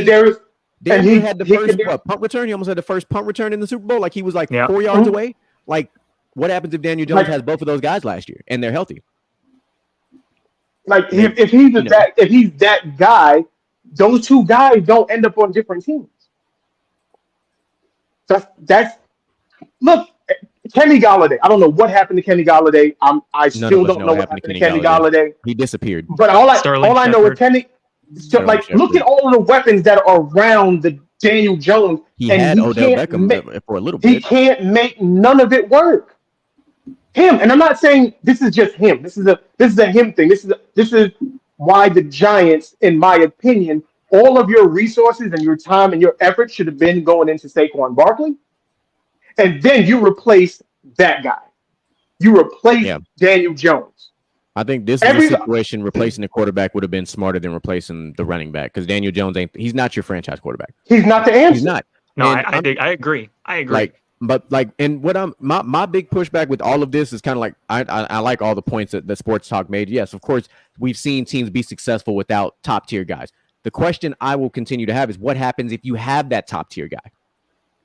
Like, what happens if you have that guy? Then you don't have, because that money is locked up in the running back position. You're not able to diversify it into other positions. We saw this with the Cowboys. Like I said, we saw this with the Cowboys. They lost other players because of the money they had locked up in Zeke. No, the Cowboys situation is unique and different in the sense of they brought in a high-priced free agent in Amari Cooper. You had the dudes that you're talking about. They started bringing in extra money while Zeke was still on the team. If you build out, if you happen to have a running back that you draft and he turns into an elite running back, and you have a receiver, like if CeeDee Lamb and Ezekiel Elliott can coexist with their contracts being what their contracts are, they can't exist when you're bringing high-priced free agents. That's the issue that happened with the Cowboys. Yeah, is that I'm not saying break the bank for this guy because you happen to draft this guy, but don't pay him pennies on the dollar either. Because just like the other positions, you need to pay that man for what he did. Literally. Like 100%, because he may have contributed to some big time wins. Yes, running backs may not win Super Bowls, but guess what? In the playoffs in particular, you have to have a run game. We've seen this. When the weather in December, when it's cold outside, throwing the ball ain't really ask Josh Allen what happens when it gets a little colder and all these interceptions he likes to throw. When it's cold outside, you have to be able to run the ball. Them hits hurt. And if I got a big guy like Derrick Henry in the back that I can say, hey, man, go knock this linebacker off real quick because it hurt, that's a luxury to have if you have one of those guys. Keyword is if. We're only talking about these outliers. If you have one of those elite guys, you should pay them for what they've done because they've earned it. I'm not telling you to go pay that running back $20 million a season. 100%. Hell no. No. But you still need is Joe Mixon? Yes, exactly. Is Joe Mixon less valuable to the Bengals now that they have Joe Burrow? No. He is as valuable to that team as Joe Burrow is, as Jamar Chase is, as T. Higgins is. His value will decline much faster than Jamar Chase, T. Higgins, and Joe Burrow. Which is true. And that's just the unfortunate truth. You're not wrong. But it also means they need to secure their bag sooner. Like they should get paid on the front end as opposed to the back end. Yeah. But the thing about it is, we assume that too as well, because you can sit up there and have a backup running back. We've seen it with the Browns. We've seen it with the Cowboys. We've seen it with all of these teams that have great O lines, and you can have a backup running back that's not as good. But if you have a fucking dog ass O line, you can put anybody back there, quite literally anybody back there, and they're gonna shine.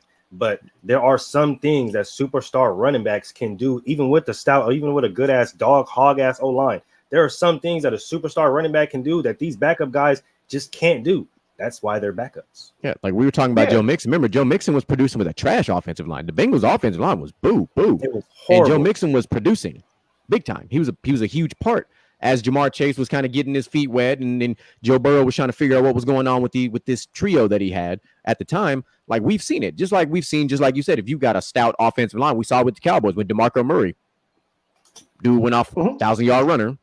Got a big contract, and then he didn't really produce much after that. But then we've also seen guys who can produce, if you're good at what you do, you're good at what you do, point blank. But not everybody has that elite running back. Go across all 32. Not everybody has the elite guy. There's only a few. That's why the word elite is such an important word. Right, and it should be written in there somewhere.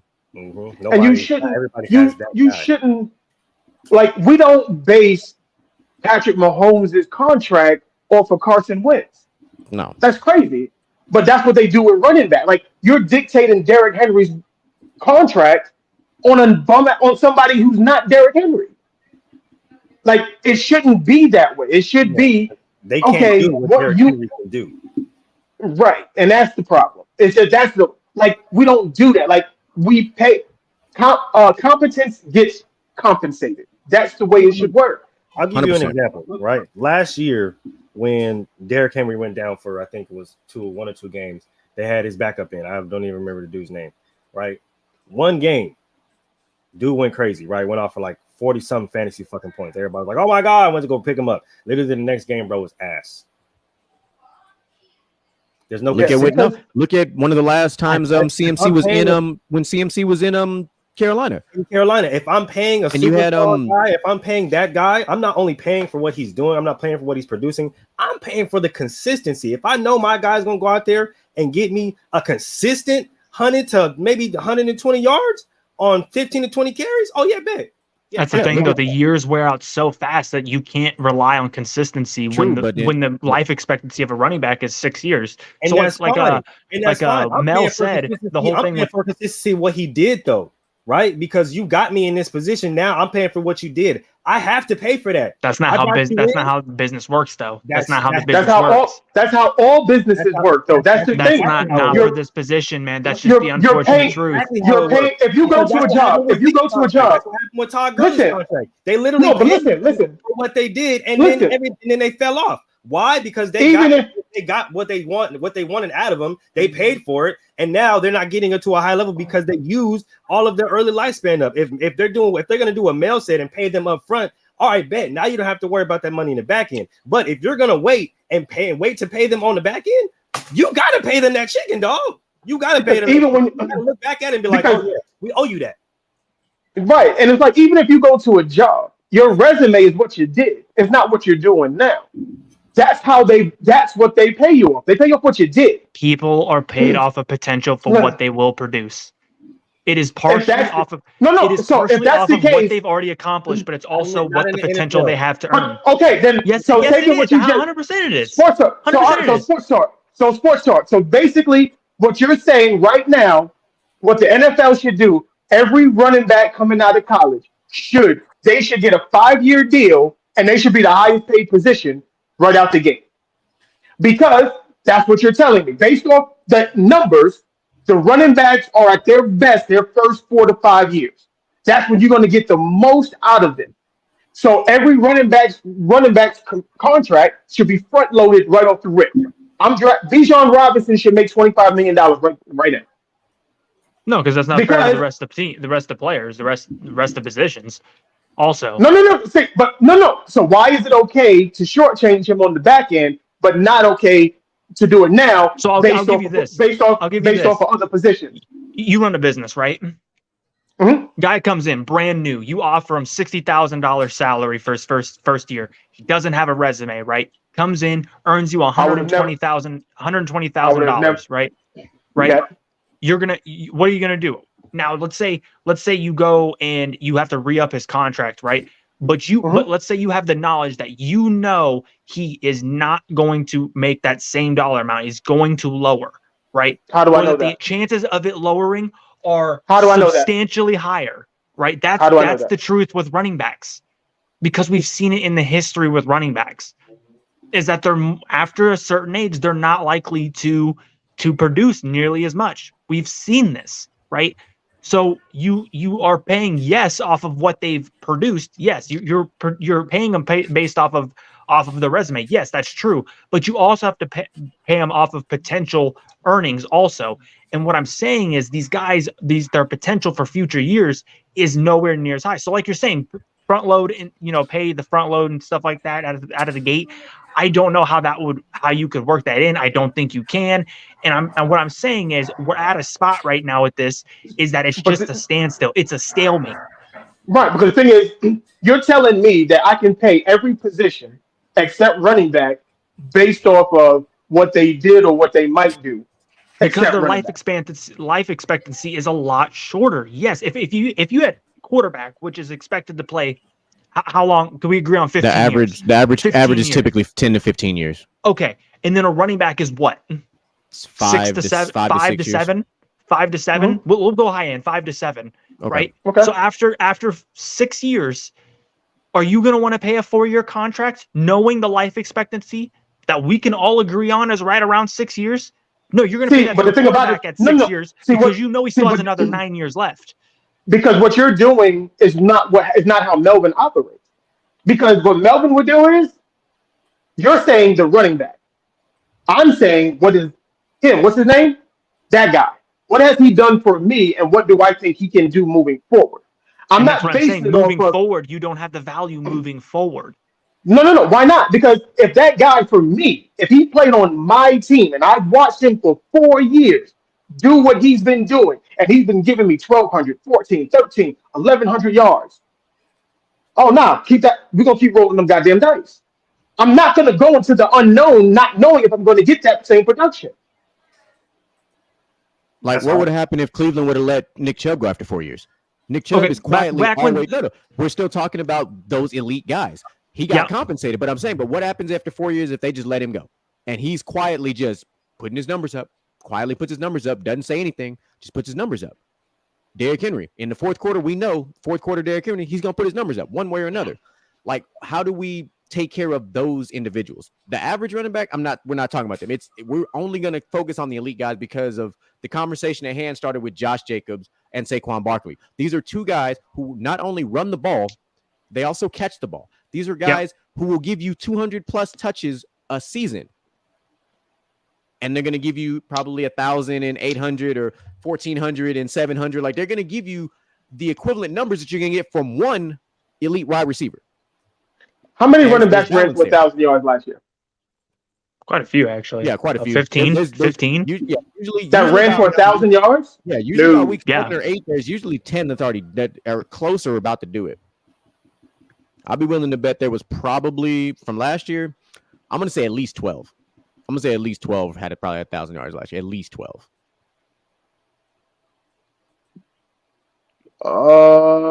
Shit. Hold on. I thought I had 16, 17. 17. Okay, so I said 12. So 17 running backs at 1,000 yards. 17 out of 32 teams had a My point. My point, man. Huh? Okay, the Steelers, right? Let's say Steelers, what year was it? 2016? When Le'Veon Bell and Antonio Brown were both the number one player, both at their position, roughly number one player at their position, definitely Antonio Brown. But if you're the Steelers coach, that's a perfect example right there. I'm glad you said that. Finish it off, and then I'm gonna jump in. If you have the option, right? Someone comes up and they pose you that you have to pick one of the two. You have to pick, you either give up Le'Veon Bell or you have to give up Antonio Brown. Why you only see the thing about this is where the argument starts. Why did you only include them two and not the biggest domino in that, which was the quarterback? I'm talking about value of position. No, that's what I'm saying. Exactly. Because in that situation, had they gotten rid of Ben Roethlisberger and brought someone else in, that quarterback now has an elite all-pro, Pro Bowl wide receiver and an all-pro, Pro Bowl running back to build with. You get what's called the Jalen Hurts which one are you taking away? Which one's more valuable? The quarterback in that situation. In that situation, the quarterback. Between the running back and the wide receiver, why are we only talking between the two guys? Why are we only talking because about that's the question? That's the question. Who's more valuable between the two? The answer. You know the answer. No, because they both brought some. That's a hard. Antonio Brown is definitely more important to that team. But if you're going to ask me at that point in time, I'm taking Le'Veon Bell. Period.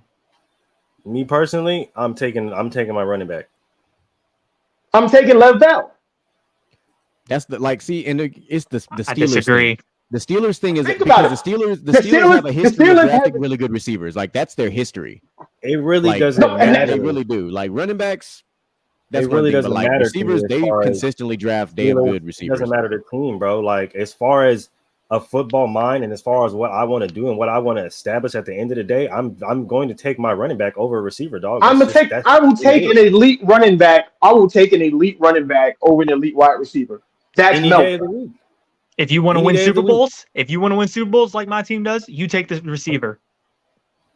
All right, but that's the proof. It's not proven because what you're saying is no. Because what you're saying is you're trying to compare what the Chiefs did. The Chiefs. I'm comparing what any of the winners have done. Any of them. No, because 19 of 20. Tom Brady won Super Bowls without no-name receivers. Like nobody's until he got like a Wes Welker. How many teams have won the Super Bowl with no name receivers compared to no name running backs? Substantially more no name running backs. That's undisputed. In totality, or you're just want to use your little bubble. So you're using 20 years when the NFL changed to a passing league. I'm not really too sure Yes, about because that. that's what we live in the present. We don't live in the 90s. We're living now. This conversation's about today. This conversation isn't about when Emmitt Smith was playing or Barry Sanders. This is about 2023. And yes, it is proof is in the pudding that it is more valuable for other positions over the running back. No. Okay. I'm not So here we go. sure about Let's do this. Hold on. No. I'm gonna get my thing real quick. Because I'm not too sure about that. so you're telling me that the Tampa Bay won they won their Super Bowl because they had elite wide receivers. With Tom Brady? Yeah. Yes. Didn't they have those same elite? Didn't they have those same elite wide receivers with Jameis Winston? 30 for 30. Yeah. Huh? Yes. Okay, so clearly the elite wide receiver doesn't mean anything unless you have something else to go with it, correct? Well, hell, DeAndre Hopkins is a perfect example for that. An elite receiver that didn't have a quarterback till they got Deshaun Watson. And this goes back to my original point. An elite running back needs other shit the same way an elite wide receiver needs other shit. An elite quarterback needs other shit, not just to be an elite quarterback. You can't replace anything with you can't replace excellence with average. That's not how that works. There is none of that. You don't replace Beyonce with an average singer. That's not how that works. We can go over the Super Bowl winners. We can go over the Super Bowl winners, bro, and the ones that played in the Super Bowl, and the losers. We can go over the teams, man. Right now, one of your better examples is like when the Eagles went, because the Eagles are taking advantage of having a quarterback that was on his first deal. But again, what did they do? They brought in elite talent. Like he still had good running backs around him, and he had everything else. But then you brought in AJ Brown, and it changed everything. But then you also brought in those defensive players. You're a Chiefs fan. Do the Chiefs win the Super Bowl? Chad Henne's your quarterback? We've already established that quarterback's the most important position on the field. That's what I'm asking you. No, because the point is, excellence is excellence. It doesn't matter the position. And it's hard to replace excellence with someone who's not excellent.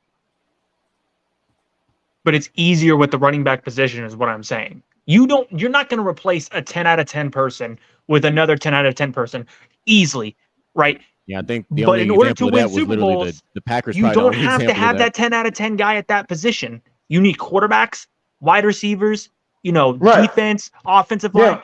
There are other things that are vastly more important, like everything else. Defense is more important. And it's the unfortunate truth. I don't like it, but it's just the unfortunate truth. There's a reason why that quarterback, good running back, and a good defense, and I can win a Super Bowl. I really don't need an above average receiver. I'll take a combination of an above average receiver and an above average running back as long as I've got the quarterback in place. Give me an average receiver and give me all of those things. Every football is the most codependent sport in all of sports because 100%. it takes 11 people to make it all work. Oh yeah, for sure. For sure. You know who would be the perfect example of this whole argument is if the Jaguars win the championship. They do not have an elite receiver. They have above average receivers.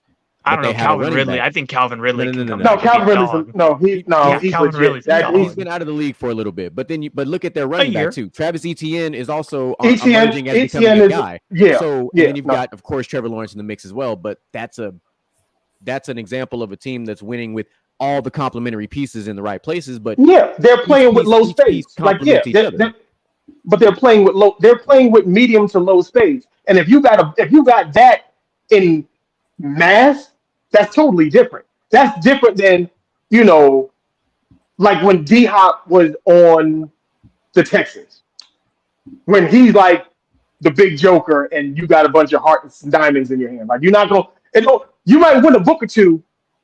But that's it. You're not gonna win the game playing like that. And that's just how the teams work. When you have an elite running back, an elite quarterback, an elite wide receiver, your goal is to now just start putting other things around it. That's the thing. Like that's the beauty the fact of the NFL. Right. It's like all of your teams are not built the same. Like the Right. Chiefs are built completely different than from how like the Eagles are built. Just look at that. Even the So your Chiefs and the value, Cincinnati Bengals are built similar and different at the same time. Yep.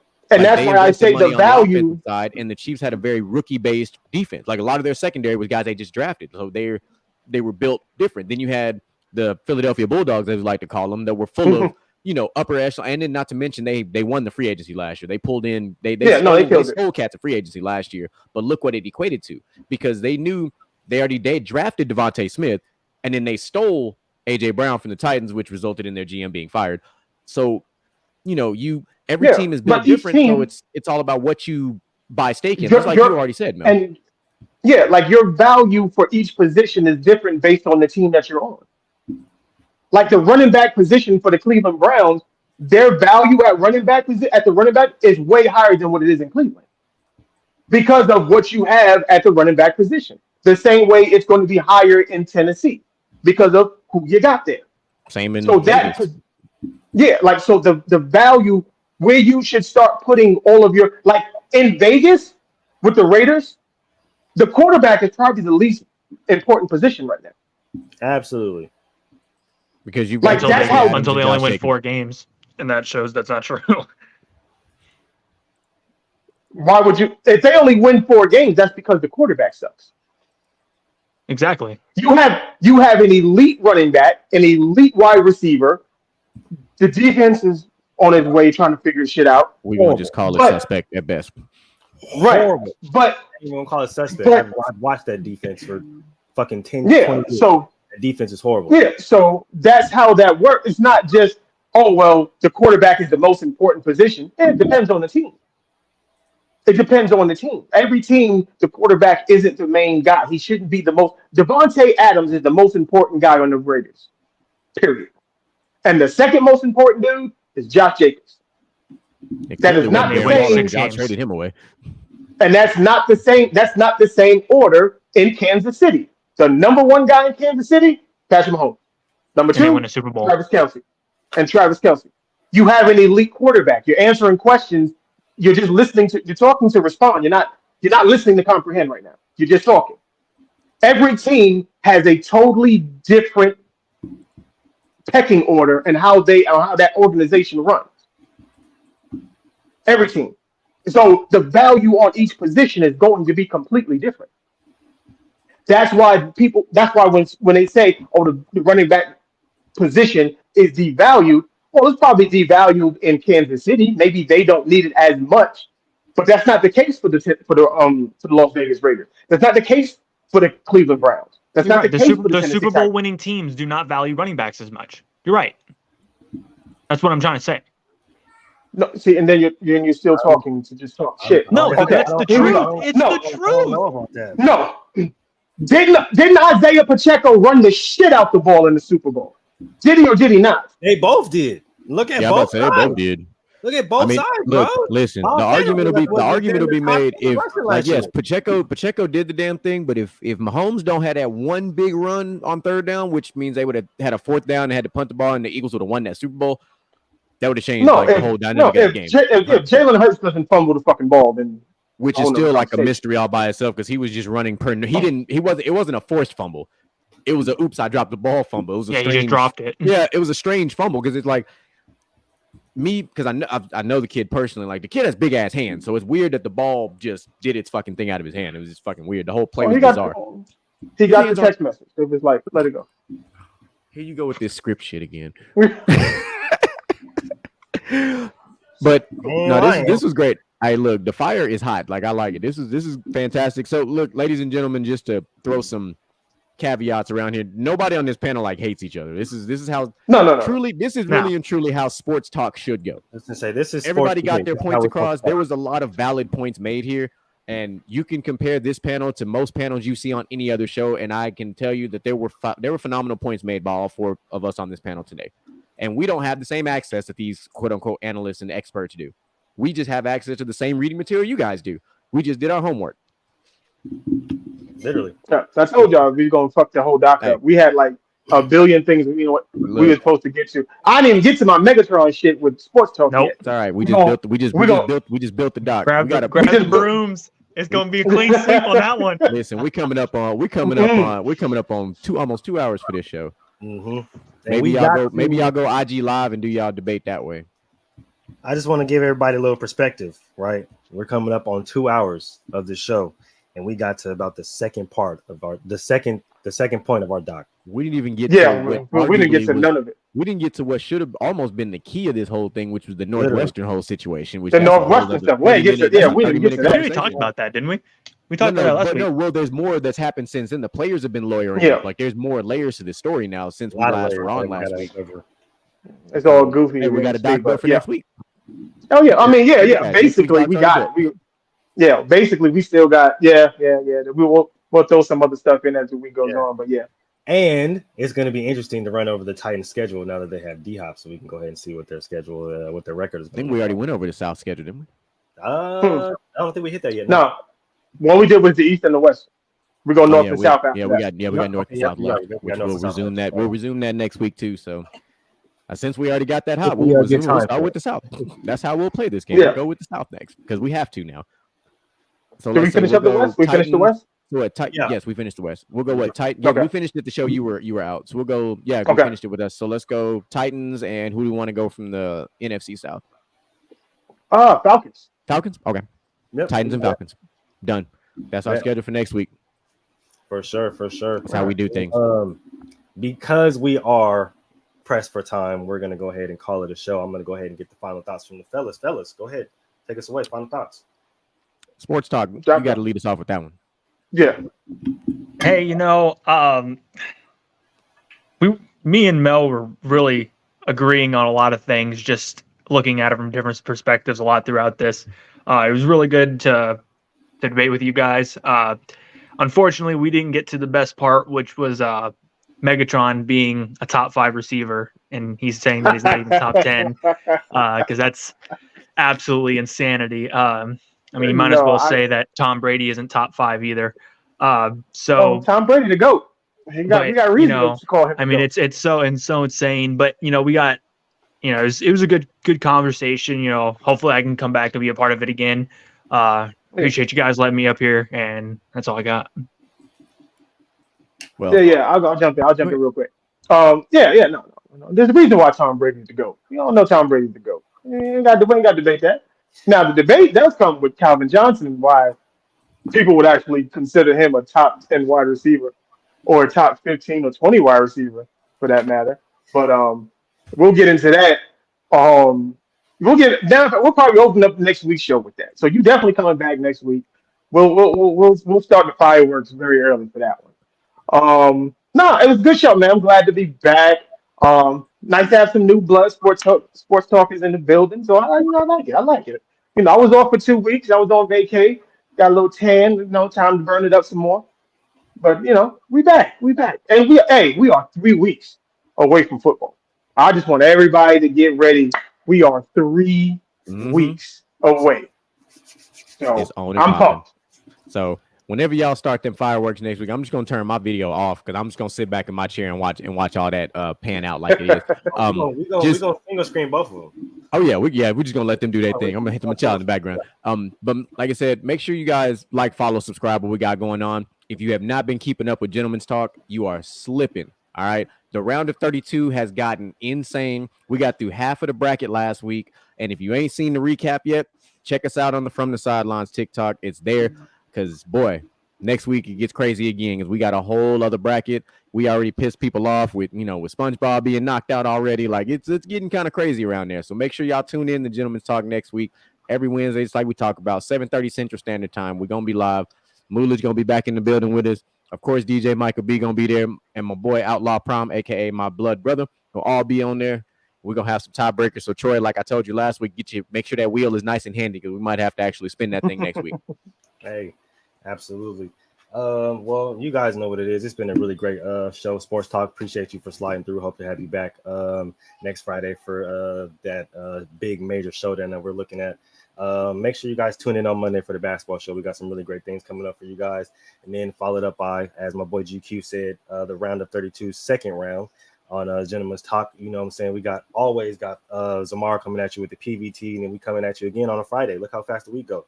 Right back here inside the huddle. Yep. You guys make sure you guys hit all the taglines, follow us on all the socials. We appreciate all of our audio listeners, appreciate everybody in the chat today, the new guys, the old guys. We appreciate you guys for showing love. And we out. We out here.